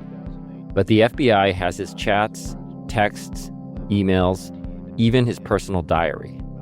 Hear how they got it on the 6th Bureau podcast. I now have several terabytes of an MSS officer, no doubt, no question, of his life. And that's a unicorn. No one had ever seen anything like that. It was unbelievable. This is a story of the inner workings of the MSS and how one man's ambition and mistakes opened its vault of secrets. Listen to the 6th Bureau on the iHeartRadio app, Apple Podcasts, or wherever you get your podcasts. In 2023, a story gripped the UK, evoking horror and disbelief. The nurse who should have been in charge of caring for tiny babies is now the most prolific child killer in modern British history. Everyone thought they knew how it ended. A verdict, a villain, a nurse named Lucy Letby. Lucy Letby has been found guilty. But what if we didn't get the whole story? The moment you look at the whole picture, the case collapses. I'm Amanda Knox, and in the new podcast, Doubt, the Case of Lucy Letby, we follow the evidence and hear from the people that lived it, to ask what really happened when the world decided who Lucy Letby was. No voicing of any skepticism or doubt. It'll cause so much harm at every single level of the British establishment of this is wrong. Listen to Doubt, the Case of Lucy Letby on the iHeartRadio app, Apple Podcasts, or wherever you get your podcasts.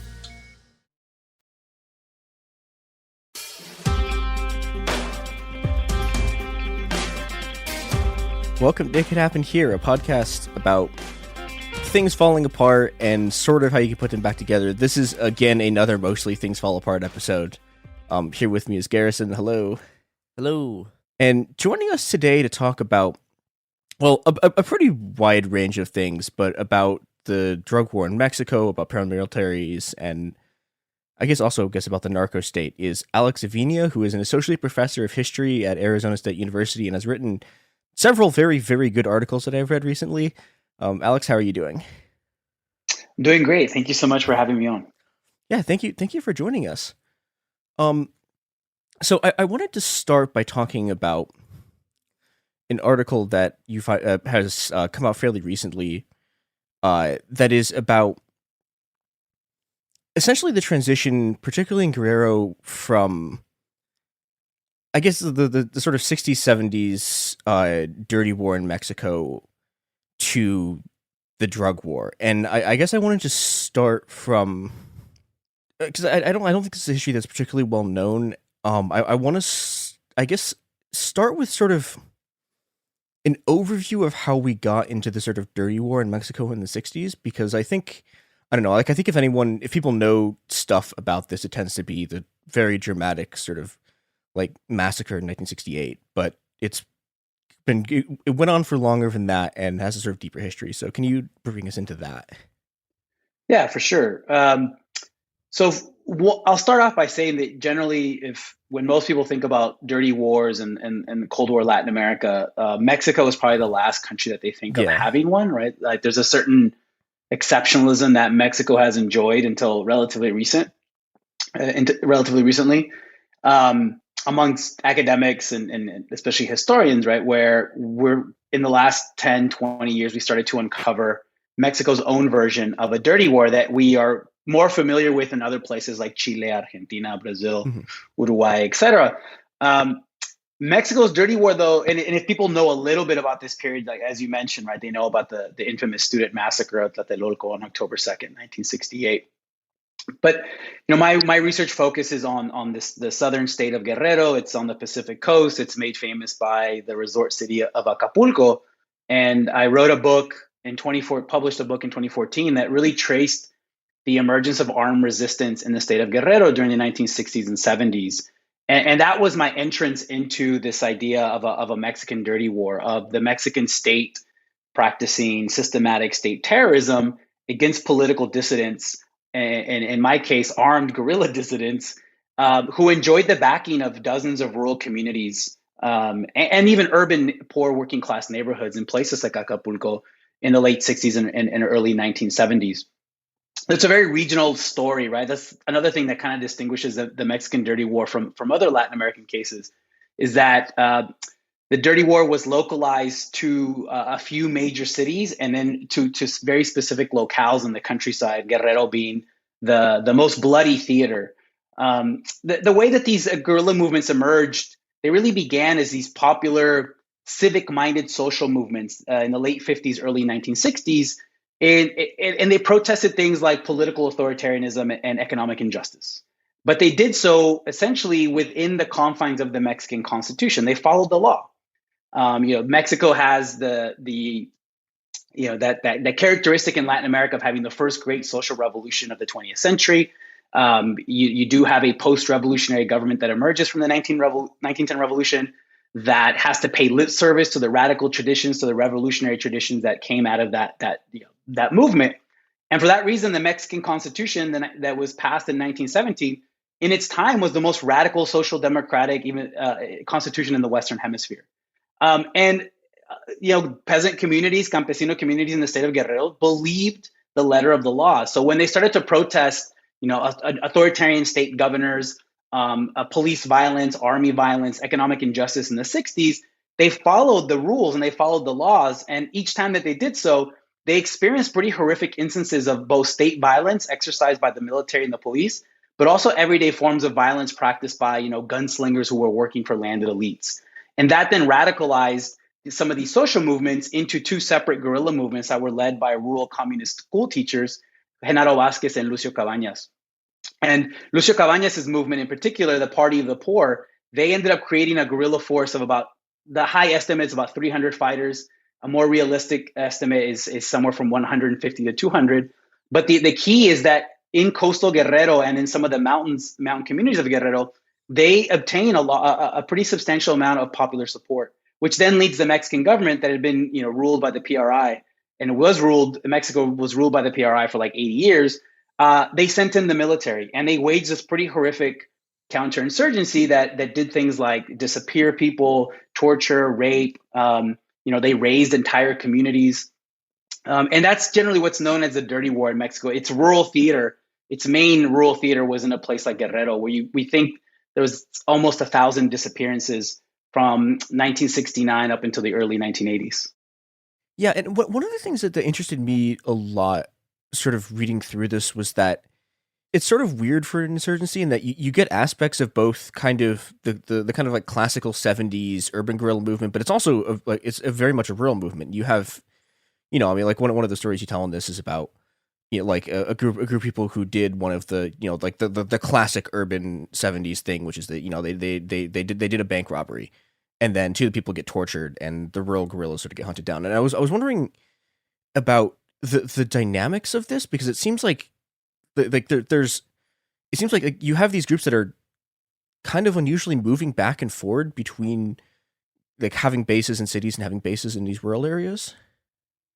Yeah, that's so usually when folks think about these guerrilla movements in Guerrero during the 60s and 70s, they think of them primarily as a fairly typical rural guerrilla movement, as you just described. But these two movements, the one led by Lucio Cabañas, the Party of the Poor, the other one by Genaro Vázquez, the ACNR, Asociación Cívica Nacional Revolucionaria, from the very onset, they tried to connect the rural to the city. Whether it was cities in Guerrero, like the resort city of Acapulco, particularly working class neighborhoods on the outside of the city, or the state capital in Chilpancingo, which housed the state university, right? So both of these movements made pretty substantial inroads into that community. And then also into Mexico City, right? So they tried, their idea was not necessarily to start as a strictly rural movement, but their idea was always to expand, because I think to the cities. And I think quite rightly, they perceived that what the Mexican state was going to do to them was try to corral them in the state of Guerrero and prevent them from logistically and politically expanding beyond that. And in the end, that's exactly what happened. And that's how these movements were ruthlessly crushed. That, and it took a lot of terror to separate these armed movements from their popular base of support. But a lot of this has to do with the fact that both Vázquez and Cabañas were school teachers. Mm-hmm. And they were involved in union movements that were national in scope. Lucio Cabañas was in the Mexican Communist Party, right? So he had extensive urban experiences and networks throughout the country. So their perspective was always to connect the rural to the urban, particularly because Mexico by the 70s was a rapidly urbanizing country, right? Yeah. It becomes, for the first time in its history, first time in its post-colonial history, it becomes primarily an urban country. So they tried these really interesting experiments to try to connect the two theaters. But as you mentioned, right, they did that typical 1970s thing of robbing banks, and their terminology was expropriation, right? But that then exposed them to police actions, and anytime any of their militants were captured, they were immediately tortured. Information, that they were interrogated horrifically, and that intel was used to hunt down their comrades up in the mountains in Guerrero. Yeah, and I think that's a good place to move towards sort of the other side of this, which is partially the Mexican state response, but the part of it that was really interesting to me was about how, so part of what these groups are fighting are these sort of very, very local, like sort of landed elites. And I wonder if you could talk a little bit about how these sort of local elites are able to merge with and sort of like co-opt in a lot of ways the military units that are deployed.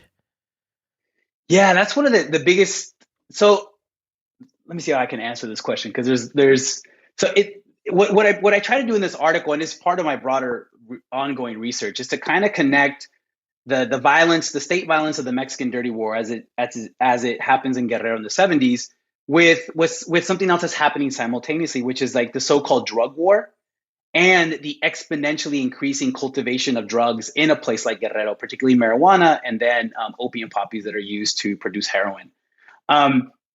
So what I try to do in the article that you're referencing is kind of to show there's a longer history in Guerrero of how power is exercised at the local level, and how some of these local landed elites are able to weather the 1910 Mexican Revolution.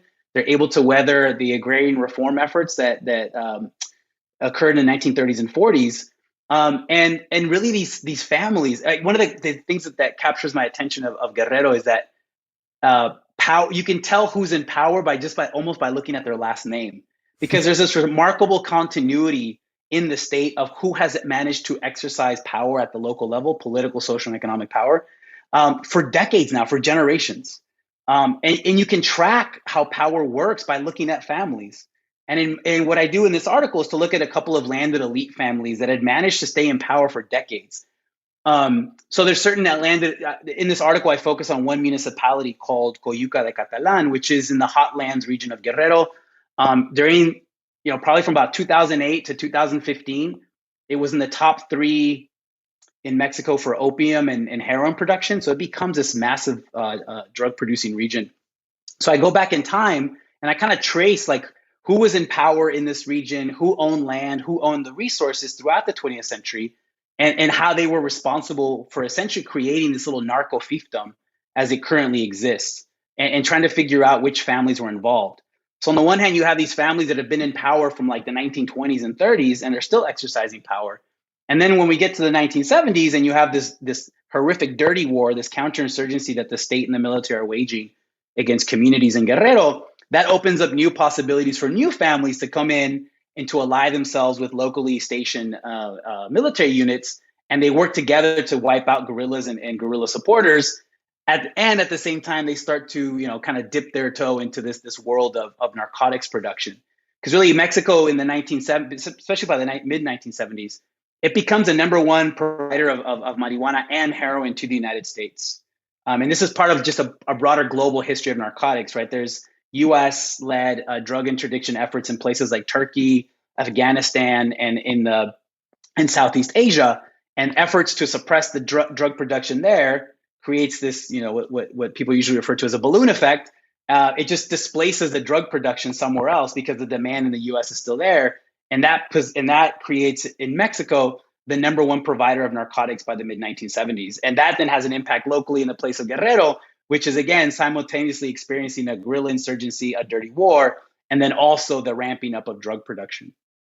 One of the most interesting parts of this that I didn't know about was about how, how explicitly, because I've read a lot of, well, not a lot, but I've read about a lot of how, particularly after when the sort of, after sort of the various upheavals in 2006 in Mexico with the Oaxaca uprising, with the Zapatistas making a bunch of moves, and the CP presidential election, about how you get the drug war as the sort of military solution to these leftist movements. But I was interested in how, incredibly explicit they are about this. The anti-guerrilla operations are they don't call them anti-guerrilla operations. They talk about bandits, and they're explicitly no, this is an anti-narco operation, even though they're going and massacring essentially peasants and occasionally guerrillas, but just a bunch of random campesinos.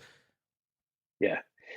There's a great quote that I got in this article. There's this wonderful researcher in Mexico, Carlos Flores, who has a really good book on kind of the failed state in Mexico and drugs and military. And in that study, he managed to interview a military participant in the dirty war in the 1970s. And he has this great quote that I included in this essay, in which he says, this military guy says, basically, look, with the marijuana growers, we had no problem. We had no beef. But with the guerrillas, we had to fuck them up. And for me, that direct quote kind of encapsulates what the drug war in Mexico has been historically and in its current form. Like, and this is something that I learned from people like sociologist and journalist Don Paley, right? Like the war on drugs is a war on poor people. And it becomes in the 1970s, it becomes a really useful cover for the type of horrific violence that the state is practicing in a place like Guerrero against these popularly supported guerrilla insurgencies. So publicly and to the international audience and to its own domestic national audience, the Mexican state is saying, look, we're not waging a dirty war. We're not waging a counterinsurgency. We're fighting a war against cattle rustlers, against cattle thieves, and against criminals, against drug dealers. When in reality, they're waging a war against poor people who are supporting these different guerrilla insurgencies led by these rural communist school teachers. So that's in the rural theater, right? It's really interesting when you think about how the Mexican state in the 70s will criminalize urban guerrilla movements. You know, Mexico had like 38 guerrilla movements in the 1960s and 70s. That's just like people don't really recognize that, right? Like 38 to 40 different rural and urban guerrilla organizations. The big urban one that managed to create, I don't know, 10 to 12 different focos or foci, was the Liga Comunista 23 de Septiembre, the Communist League of the 23rd of September. They became such a big threat in the urban theater that the Mexican president, Luis Echeverria, devoted his 1974 State of the Union, basically the Mexican version of the State of the Union, he devoted a pretty good chunk of it to these quote unquote terrorists, right? So for the urban guerrillas, he referred to them as terrorists. And then he does this thing where he says, you know, most of these terrorists are unpatriotic. And I'm going to paraphrase some of his language. They reveal high indices of homosexuality, of like just basically othering them to the point that they're seen as like the most despicable other in Mexican society.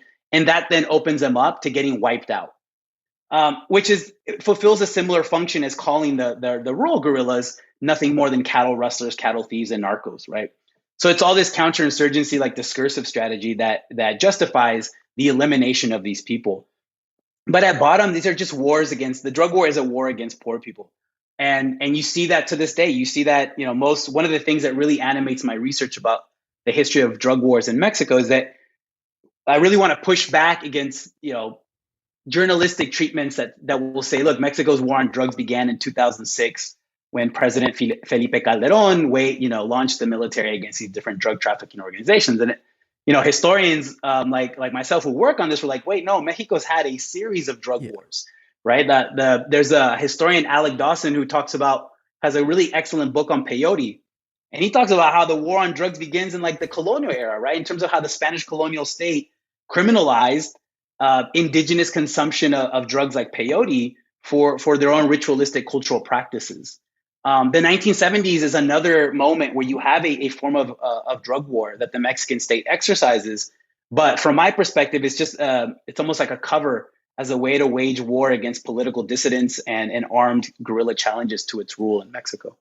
Yeah, and I think that's an important way of looking at it also as just a way to understand why, you know, like if you're looking at it from the perspective of like a policymaker, it's like, oh, well, we spent all this time doing the war on drugs. Like, why are there more drugs? And it's like, well, yeah, because I mean, the point isn't really about like, I mean, I think, I want to make a caveat here, which is like, it's not like there's such a thing as like a quote unquote good war on drugs that you could wage. Like there isn't a version of this that's like, oh no, if we actually just try to like focusing on stopping these people, it would work. But it's like, no, but simultaneously, yeah, it's that the goal isn't really about like, it's not about drugs. It's just about killing poor people. And I think that's a good way of framing it. And I think also it's an interesting way of looking at why you start to see these sort of supposedly like anti-narco units just immediately start doing like immediately getting to the trade. Yeah. Yeah. Well, I mean, because they're positioned to make a ton of money off of it. Yeah. Right? Like they're not dumb. Yeah. Yeah, and I think, I don't know, there's an interesting question about like the structure of the state here too, because, you know, like in Chicago, this is a thing that happens all the time is, yeah, you get these anti-drug units that are, you know, incredibly specialized, they get a bunch of money and then they immediately turn around and start enter into the drug trade. And so I was one of the other things, yeah, I was just been interested in this of just about there's seems to be these very these very interesting sort of alliances between paramilitaries, cartels, the police, and the military that open up. And I know this is an incredibly broad, like, it's a question you can, like, devote academic disciplines to. But I was wondering how you look at the state in the context in a context like this, because in a context where it's not, the state doesn't really have monopoly on violence. Right. Yeah, no, that's a huge question. And there's how you, essentially the question is like, what is the state? Which is like, that question always terrorizes me. Yeah. And how you answer that question then has consequences to how we think about things like the drug war or, violence in Mexico or a variety of different things. Right. But so what I do in this article is on Coyuca de Catalan is to just simply look at what the state looks like at the local level, right? Mm-hmm. Particularly like its repressive apparatuses. And what you see in a place like Coyuca de Catalan, because you see kind of like it's a multi-scalar issue, right? Where you have generations of conflicts over land and land tenure and who gets to control rural markets, who gets to control access to rural markets and rural production, right? So there's already like a built-in structure that's exploitative that has somehow managed to weather a big social revolution and agrarian reform effort. And on top of that, then in the 60s and 70s, you get, industrialized narcotics production placed on top of this pre-existing structure, right? So it's almost like no surprise then that, the gunslingers that used to work for landed elites will now serve as not just gunslingers for landed elites who are terrorizing campesinos, but now they're also going to work with like local narcotic, narco farmers, drug farmers, and traffickers. And then at the same time, they're going to do their best to co-opt, to buy off, military units that are stationed at the local level, police units that are stationed at the local level, local judges, local magistrates, local political officials. And it creates a very dense network at the local level of people who are working together to maintain power, but at the same time, make sure that this really profitable political economy of narcotics is going to thrive. And this is at the very local level, right? So in some ways, those local interests of the quote unquote the state will conflict with the state in Mexico City. Yeah. And how to resolve those tensions and becomes a big deal. So the military participant that I referenced earlier, he was actually sent in from outside of Guerrero into Guerrero to wage counterinsurgency. And he talks in this book about how they didn't know what to do when they see their soldier comrades, obviously collaborating with local narcos, even though this guy and his unit have been sent in to wipe out the narcos. So what ends up happening is that the goal is never to eradicate the from a national level, from a state national level. The goal is never to eradicate the drug trade in Mexico in the 60s, 70s, and 80s. The goal is to rationalize it. The goal is to control it. And the goal is for the state to be able to maintain power over it. And this leads us to what some scholars will refer to as a plaza system, right?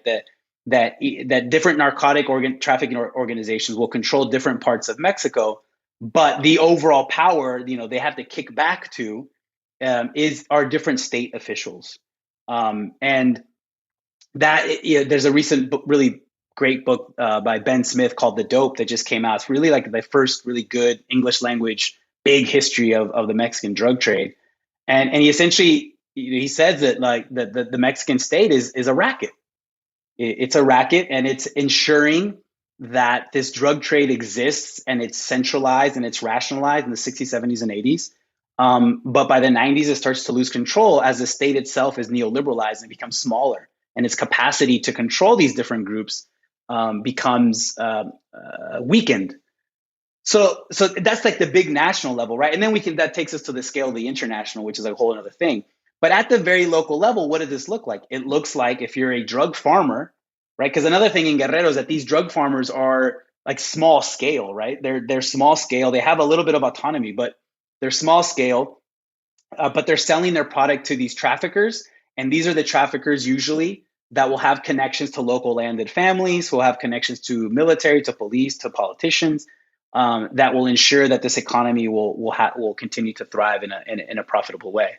By the late 70s, and this is something else I think that I need to do a little bit more research on, but you see it happen elsewhere in Mexico, and especially in the Northwest, in a place like Sinaloa, which is usually seen as the cradle of the Mexican drug trade. But I think in the late 70s, both in Sinaloa and in Guerrero, the dirty war and the sending of the military en masse in a place like Guerrero, it not only takes out armed resistance to the Mexican state, but it will also take out small-scale narco traffickers who don't want to play. They don't like the rules that the Mexican state is imposing upon them in order to make money and traffic drugs.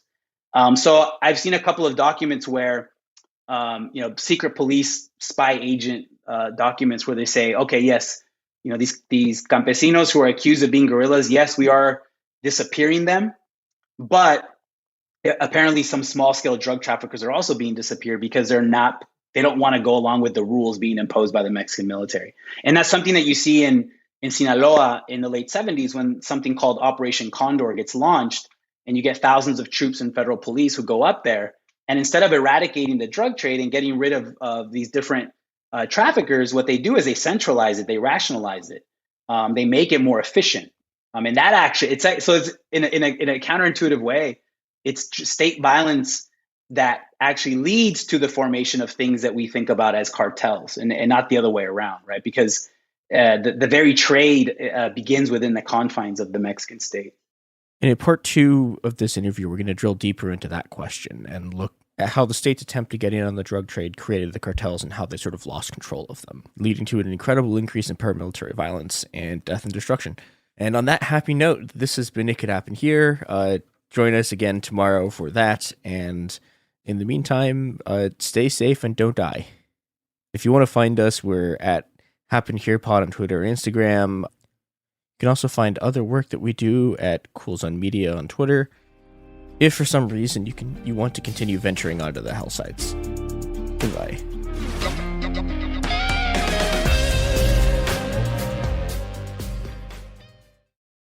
Hi, this is Jo Winterstein, host of the Spirit Daughter podcast, where we talk about astrology, natal charts, and how to step into your most vibrant life. And I just sat down with a Minnie Driver. The Irish traveller said when I was 16, you're going to have a terrible time with men.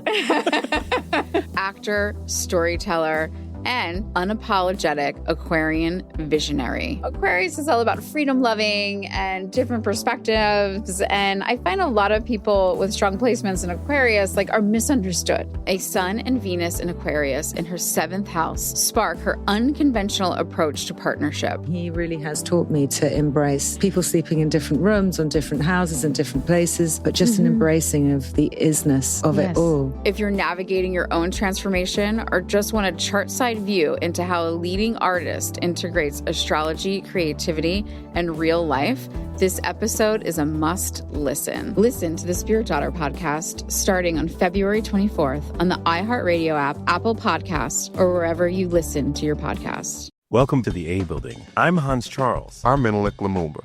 It's 1969. Malcolm X and Martin Luther King Jr. had both been assassinated, and Black America was at a breaking point. Rioting and protests broke out on an unprecedented scale.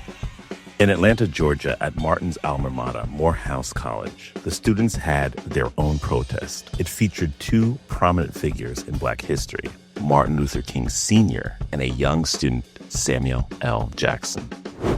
To be in what we really thought was a revolution. I mean, people were dying. 1968, the murder of Dr. King, which traumatized everyone. The FBI had a role in the murder of a Black Panther leader in Chicago.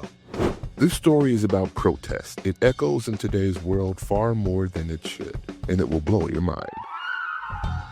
Listen to the A Building on the iHeartRadio app, Apple Podcasts, or wherever you get your podcasts. China's Ministry of State Security is one of the most mysterious and powerful spy agencies in the world. But in 2017, the FBI got inside. This is Special Agent Regal, Special Agent Bradley Hall. This MSS officer has no idea the U.S. government is onto him. But the FBI has his chats, texts, emails, even his personal diary. Hear how they got it on the 6th Bureau podcast. I now have several terabytes of an MSS officer, no doubt, no question, of his life. And that's a unicorn. No one had ever seen anything like that. It was unbelievable. This is a story of the inner workings of the MSS and how one man's ambition and mistakes opened its vault of secrets. Listen to The Sixth Bureau on the iHeartRadio app, Apple Podcasts, or wherever you get your podcasts. In 2023, a story gripped the UK, evoking horror and disbelief. The nurse who should have been in charge of caring for tiny babies is now the most prolific child killer in modern British history. Everyone thought they knew how it ended. A verdict, a villain, a nurse named Lucy Letby. Lucy Letby has been found guilty. But what if we didn't get the whole story? The moment you look at the whole picture, the case collapses. I'm Amanda Knox, and in the new podcast, Doubt, the Case of Lucy Letby, we follow the evidence and hear from the people that lived it to ask what really happened when the world decided who Lucy Letby was. No voicing of any skepticism or doubt. It'll cause so much harm at every single level of the British establishment of this is wrong. Listen to Doubt, the Case of Lucy Letby on the iHeartRadio app, Apple Podcasts, or wherever you get your podcasts.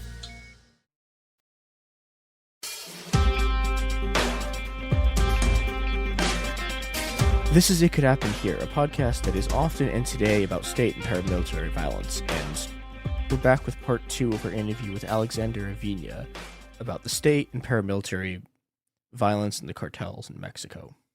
The immediate thing I was thinking about this was, it reminds me a lot of some stuff I read a while back about, like, smuggling people over the border, and about how the American militarization of that like destroyed, because it used to, like, as the U.S. tries to like make the border more and more unsafe, it becomes harder and harder, and it means that like the people who can actually do it, like, you know, you need to have access to more resources and more like technical capability, and that sort of like, and that also in a lot of ways helped the cartels, because, you know, it's like, okay, so who actually has a bunch of organizational expertise with smuggling routes and a lot of money, and and I think that's like it's an interesting way of looking at what the national application of state power in these like does, which is that like it seems almost like what's happening is that, so when you get these massive exertions of state power, it's not that they like flatten, like, you know, it's not that they just sort of like wipe out our resistance. What they do is it's what you were saying is like they centralize the drug trade, but they centralize the sort of violent apparatuses, and it means that if you're going to survive that, you have to be like incredibly efficient and incredibly violent, and you have to also sort of start like you have to start playing with it, like playing by the rules of the state of exception, which is, you know, and that's like how I guess the violence level and the organizational centralization happens. Yeah, I think that's right. Yeah, no, I think you're right, and I think it's also becomes part of to add, you know, fuel to the fire even more so. It's become a strategy of like the DEA and counter narcotics forces in Mexico to do what you just described, but then also to sow dissension amongst the different drug trafficking organizations, right? So that then also increases the violence, right? So if you can get, you know, it was pretty well known that El Chapo, for instance, the leader of the Sinaloa cartel until let's not say leader, one of the most prominent traffickers of the Sinaloa cartel until recently, like he was giving up people, he was giving information on rivals to the DEA and to other counter narcotics forces, right? And that's part of the strategy. The strategy is to fragment these groups, and that only increases the violence, and you see that violence at the very localized level. And this is what Guerrero is suffering from right now, right? Guerrero for a long time was under the control of one single drug trafficking organization / family from the state of Sinaloa, the Beltran Leivas, right? They were originally aligned with, they're actually cousins with El Chapo Guzman's family. They had a falling out in the mid 2000s, and they went to war, and that had disastrous consequences for the people of Guerrero because it fragmented the drug trafficking organizations, and it forced different local groups to take sides. That's kind of how I end the article that you're referencing, right? Where different local groups start to take sides, and that increases the level of violence at the local level, and communities suffer greatly. And that's also a consequence of like the kingpin strategy, right? Like this idea that if you take down the perceived leader of a drug trafficking organization, that's somehow going to have an impact on drug production. Yeah. No, what actually happens is that it fragments the organization and it creates more violence at the local level. While at the same time, it gives a chance to like ex-DEA agents to go on like, national media and be like, oh yes, the capture of El Chapo is going to have a great impact on the drug trade. No, it will not. Like it just increases the violence. And I think that the thing that's very clear from this article, and I think is clear if you look at the drug trade, is it's like, no, it's largely economic stuff. And like one of the things you're talking about is that these peasants who are the people who've been able to hold on to the collective land basically get forced by the land banks to like produce sesame, and it's like they can't make any money off of it. And I don't know how directly it looked to me a lot like that was directly one of the things that starts to lead to the shift to the drug trade there, because you have all these people locked into this crop that like just can't support them. Yeah, and it's just the bigger story there is really the failure of the post-revolutionary Mexican state to really help spur agricultural production at the level of these small holding peasants and these rural communities that are these ejidos who have received land from the Mexican state. If anything, most of the state subsidies and the state structure, state support for agriculture from the 40s, up until the 80s, that was all directed to big agro businesses that were producing export crops in places like Sinaloa, right? They're producing winter crops for the American market or winter fruit for the American market, right? So in the absence of like meaningful state support for small holding agriculture, that small holding agricultural sector that is meant to feed Mexico, some of these farmers in a place like Coyuca de Catalan, they'll say, okay, well, we're growing this thing that the agricultural bank is telling us to grow, sesame, but we're not making a lot of money off of it. But on the other hand, by the late 60s, they see that marijuana production is really increasing due to American demand. If I can do both things, I'm going to make a lot of money, and I'm going to allow my family to make a pretty good living while staying in the countryside, while not having to migrate to Mexico City, or while not having to migrate to these agricultural fields in northern Mexico or even into the United States. So because it's like really rational economic response to a broader macroeconomic situation that has put them in that position. And you still see this to this day, right? These small farmers, they still own their land. They'll grow certain crops on it, and it almost serves as a shield for the opium poppies that they're growing on the same plot of land, but in a part that's a little harder to access and it's a little bit more hidden, right? But it's trying to find a way at bottom to make a dignified, how to make a life of dignity for your family when you're living in the countryside, when you're living in a place like Coyuca de Catalan and Guerrero. And then you see that, the gringos are going crazy over Acapulco gold in the late 60s. And you have, gringo traffickers coming into Guerrero with new seeds. Or you have Sinaloenses coming into your state saying, grow these, here are some marijuana seeds, grow that strain. And they can buy off, local politicians and soldiers and police. That's one of the ways that you get the emergence of industrial proportion production of marijuana and opium poppies in Guerrero in the 60s and 70s. And again, at the same time that this massive dirty war is being waged against two different peasant guerrilla movements, right? So it's like a really messy, like social matrix that's occurring at the same time. I guess one other thing I wanted to talk about was about how the political parties sort of work into this, because I guess like my experience with this sort of like the kind of like narco state fusions with like 20s and 30s China, and there it's like you're I don't know. I mean the communists have an actual independent political base outside of like the Green Gang, but like the KMT, it's like this is basically just a this is just like a narco organization with like a flag planted on it, and I'm wondering how like on what end of the scale we're working with the PRI, and also like with the other Mexican parties, because it seems like there are like parts of like a functional state like a party state apparatus or like a party apparatus, and then parts of it that are just like this is a cartel. Yeah, that's a huge question. It's yeah, sorry. I've really resisted. No, it's all good. I've stopped understanding this within the framework of like a narco state, right? Because to think about a narco state, you really have to think about how a state was captured by these drug trafficking organizations. And I historically and currently, I don't think that describes what's happening in Mexico. I think and again, it goes back to the question of what is the state, right? Like that question is going to drive me like I'm going to be thinking about this decades down the road, right? But because it depends on what part of the Mexican state you're also referring to, right? So if we're talking about the military has segments of the military have always had an important role to play in the production and trafficking of narcotics from Mexico into the U.S. from like the 1910s, right? The military governor of Baja California, this guy by the name of Colonel Esteban Cantu, he was helping traffic opium into the United States during the Mexican Revolution, right? This has been a constant, right? The guys that I talk about in my article, this guy who ends up, he's a general by the time he's arrested in 2002, but this guy, Mario Acosta Chaparro, he was like the main counterinsurgent theorist and bright mind of the Mexican military that gets sent to Guerrero in the 70s to wipe out these different guerrilla movements. But after they wipe out the guerrilla movements, he stays on.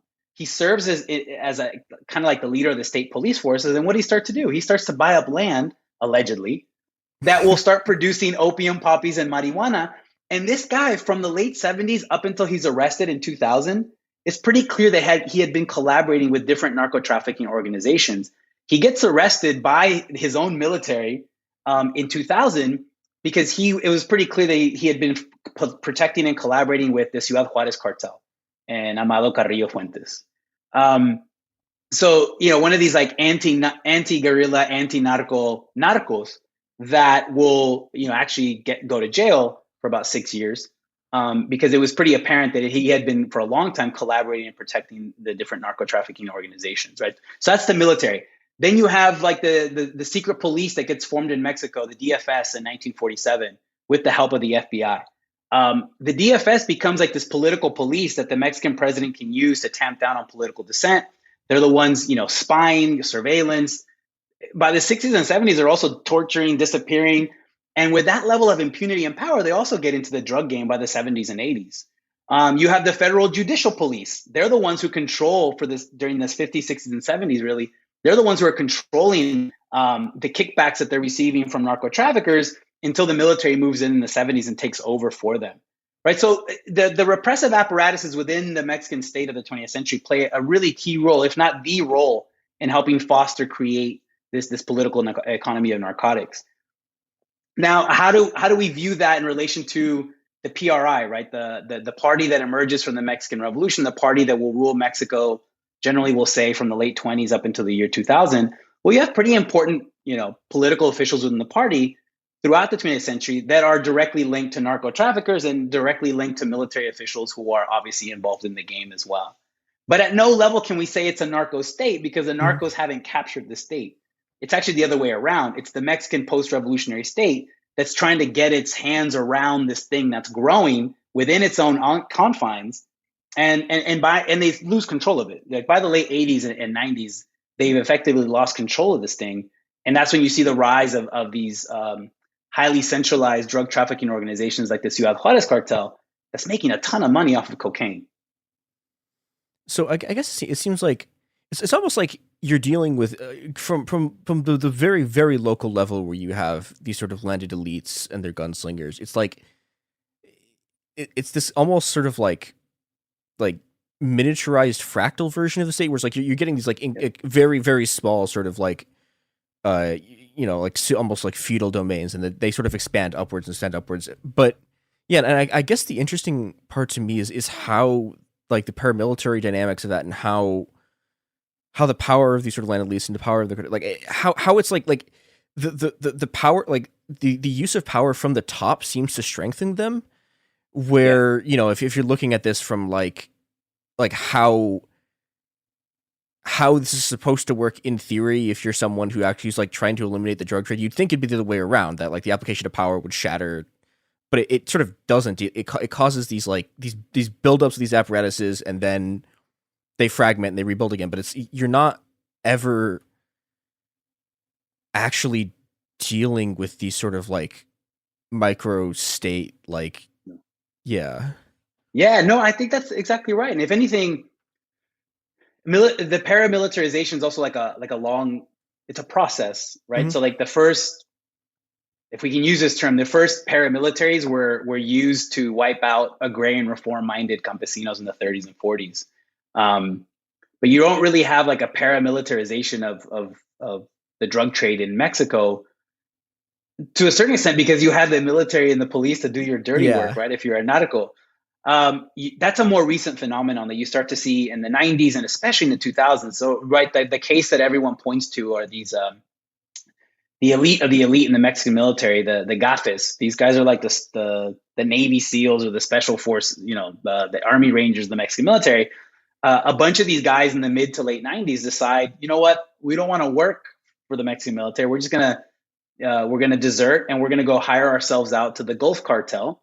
And they become really the first like paramilitary wing of a major drug trafficking organization. And these are guys, some of which probably most likely were trained at School of the Americas or received American specialized training. Yep. Now switching sides and protecting a pretty powerful drug trafficking organization like at the time in the 90s that was the Gulf cartel. And these are the infamous Zetas, right? These are the Zs. They're called the Zetas because that was like their military code. There was always a Z in front of a number. So Z1 was kind of like the leader, the first guy who took 12 or 13 guys with him to desert. And they hired themselves out to this drug trafficking organization. And they become like the paramilitary unit. The rest of the group see that and they're like, oh shit, like we got to catch up.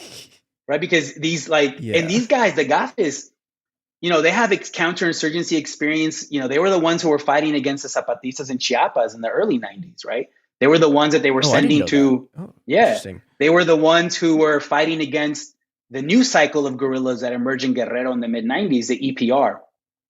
And then when they're used for counter narcotics operations, they look at the situation. They say, you know what?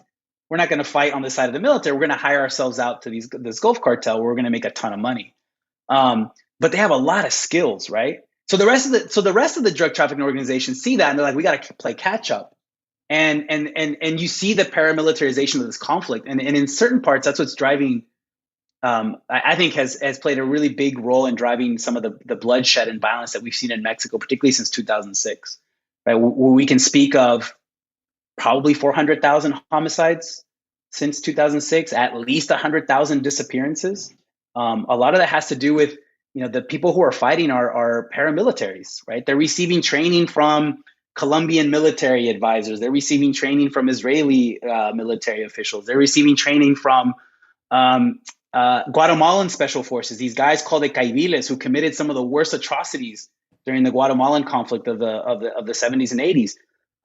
My family's from Michoacan, which is a state north of Guerrero, and I remember when probably 2005, 6, or 7, I was down there doing research and visiting family. And they reported on the arrest of 2 Guatemalans and 2 Colombians in this random far off part of Michoacan. You're like, what were these 2 Colombians and 2 Guatemalans doing there? Well, they were most likely like special forces in those countries' militaries who had been hired by local organizations to train their soldiers, to train their paramilitaries.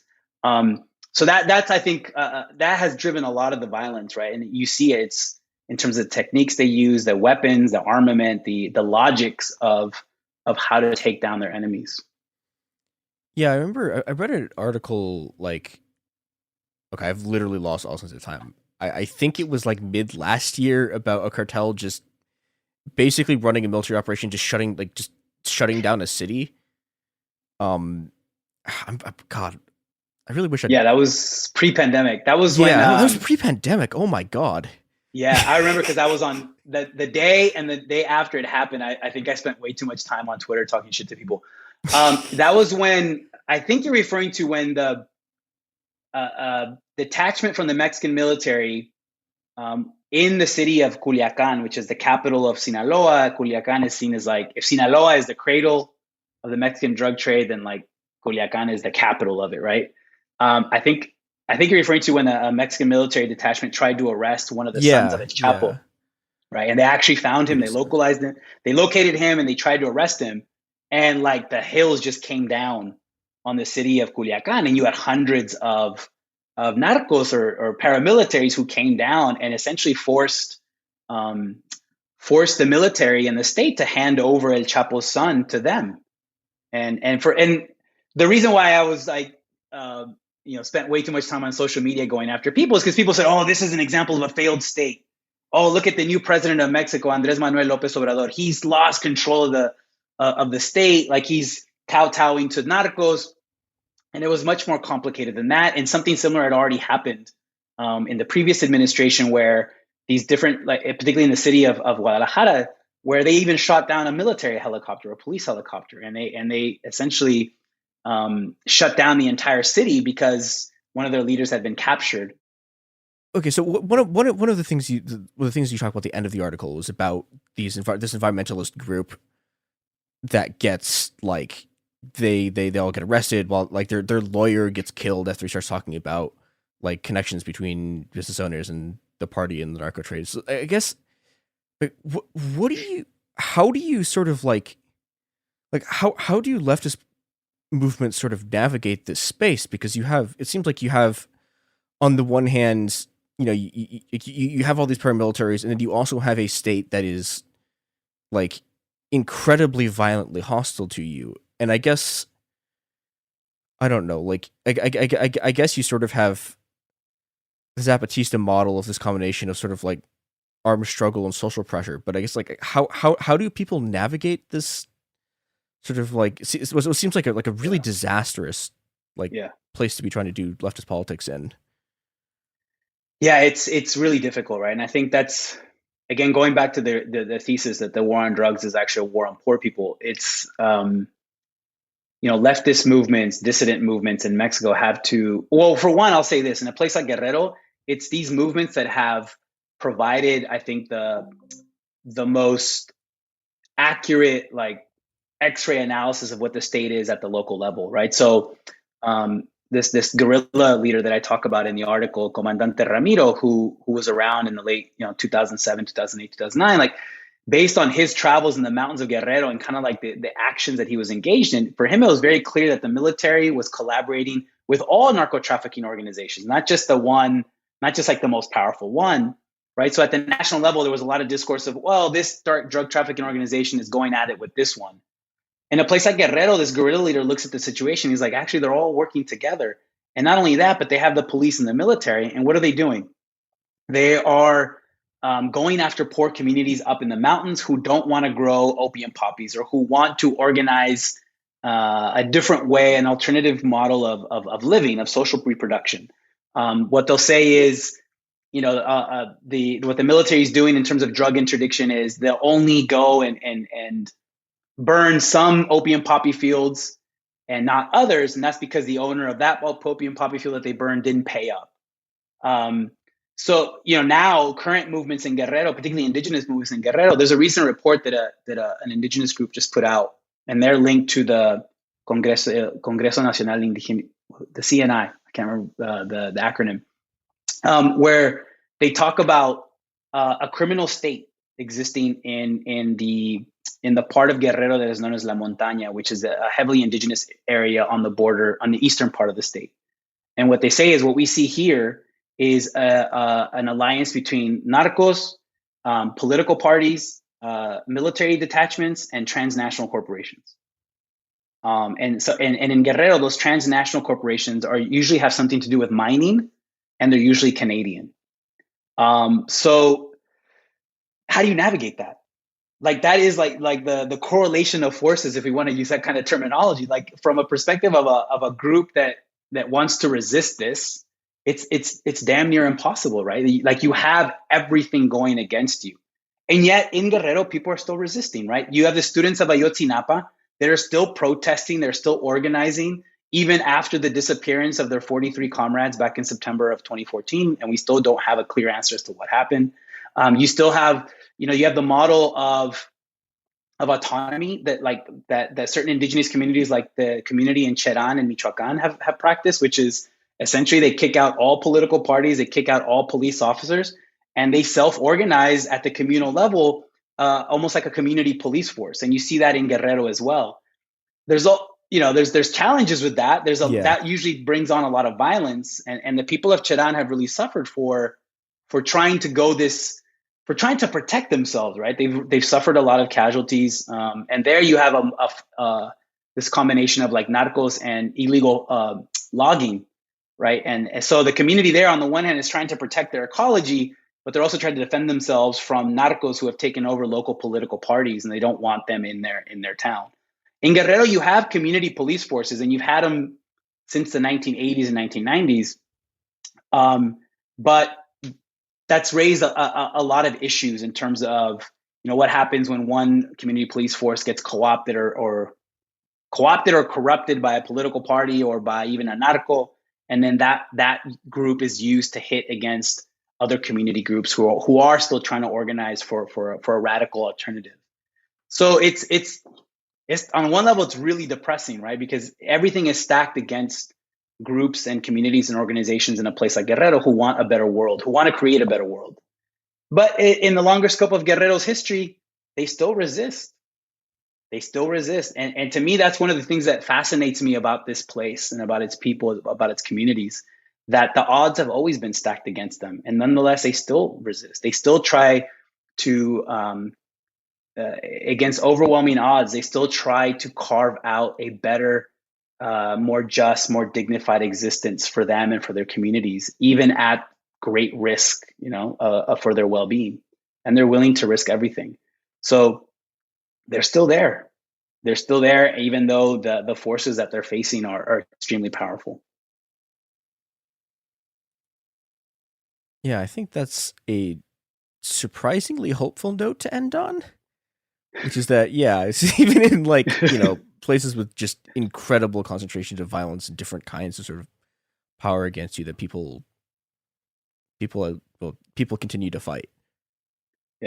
Yeah, I think that's one of the lessons that we definitely get from a place like Guerrero, or a place like Chiapas, right, with the Zapatistas who are still there, who have still managed to they've managed to reproduce themselves generationally, which is really difficult for an armed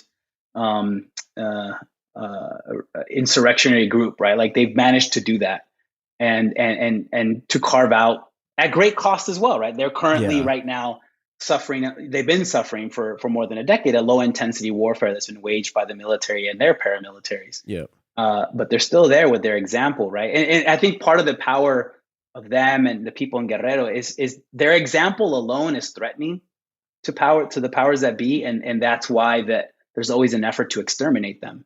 So just by virtue of surviving and defending themselves, that's like it seems like a small thing, but they're providing an alternative, and I think that's where their example is really important. And I think there's a real argument that the whole sort of anti-globalization, like that wave of struggle, like is something that was kicked off by the Zapatistas, and not just on the sort of like they were the first people to go into revolt, but it's like, I mean, explicitly like the way they brought, you know, I mean, like social movements from across the world together, and the way they, you know, the way that they like they got people talking, the way they had people training each other, the techniques and the sort of ideas that they were exchanging, that they they set off like a wave of revolt that lasted for like, I don't know, if you started in like 1999 and like the end of it's like 2006.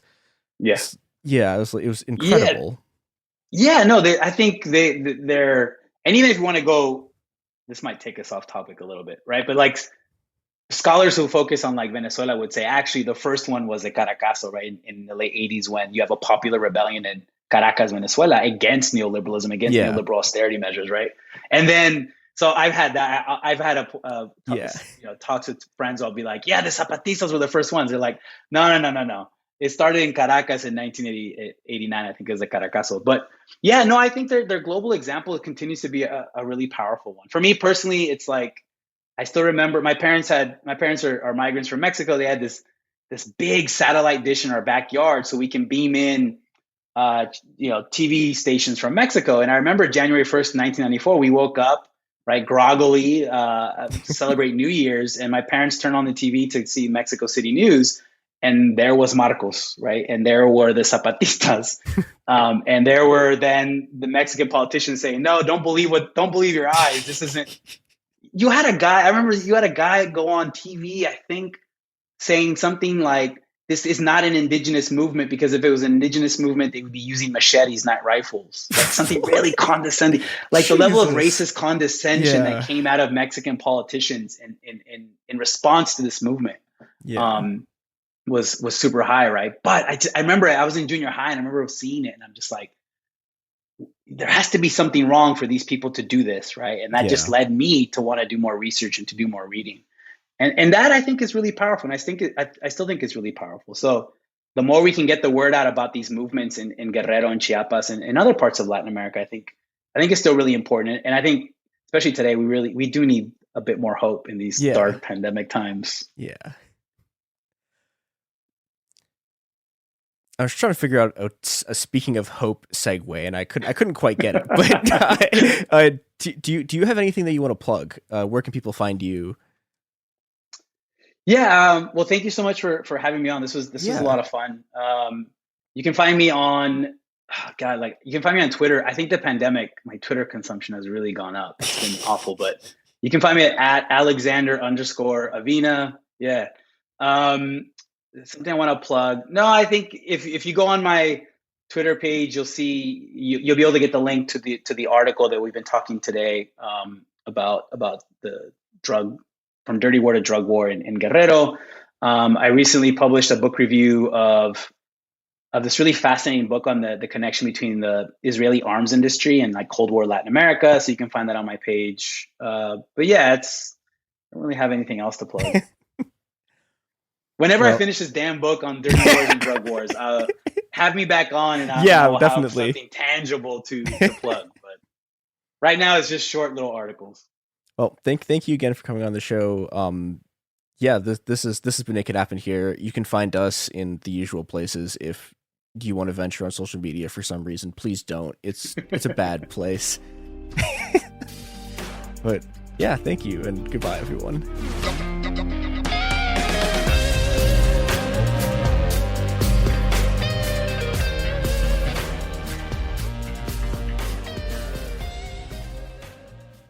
Hey, we'll be back Monday with more episodes every week from now until the heat death of the universe.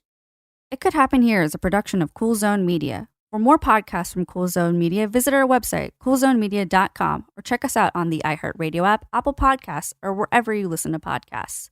You can find sources for It Could Happen Here updated monthly at coolzonemedia.com/sources. Thanks for listening. I'm Amanda Knox, and in the new podcast, Doubt, the Case of Lucy Letby, we unpack the story of an unimaginable tragedy that gripped the UK in 2023. But what if we didn't get the whole story? Evidence has been made to fit. The moment you look at the whole picture, the case collapses. What if the truth was disguised by a story we chose to believe? Oh my God, I think she might be innocent. Listen to Doubt, the Case of Lucy Letby on the iHeartRadio app, Apple Podcasts, or wherever you get your podcasts. Hi, it's Jill Winterstein, host of the Spirit Daughter podcast, where we talk about astrology, natal charts, and how to step into your most vibrant life. And today I'm talking with my dear friend, Krista Williams. It can change you in the best way possible. Dance with the change, dance with the breakdowns. The embodiment of Pisces intuition with Capricorn power moves. So I'm like delusionally proud of my chart. Listen to the Spirit Daughter podcast starting on February 24th on the iHeartRadio app, Apple Podcasts, or wherever you listen to your podcasts. This is Special Agent Regal, Special Agent Bradley Hall. In 2018, the FBI took down a ring of spies working for China's Ministry of State Security, one of the most mysterious intelligence agencies in the world. The Sixth Bureau podcast is a story of the inner workings of the MSS and how one man's ambition and mistakes opened its vault of secrets. Listen to The Sixth Bureau on the iHeartRadio app, Apple Podcasts, or wherever you get your podcasts. I'm Clayton Eckerd. In 2022, I was the lead of ABC's The Bachelor. But here's the thing. Bachelor fans hated him. If I could press a button and rewind it all, I would. That's when his life took a disturbing turn. A one-night stand would end in a courtroom. The media is here. This case has gone viral. The dating contract. Agree to date me, but I'm also suing you. This is unlike anything I've ever seen before. I'm Stephanie Young. Listen to Love Trapped on the iHeartRadio app, Apple Podcasts, or wherever you get your podcasts. This is an iHeart podcast. Guaranteed Human.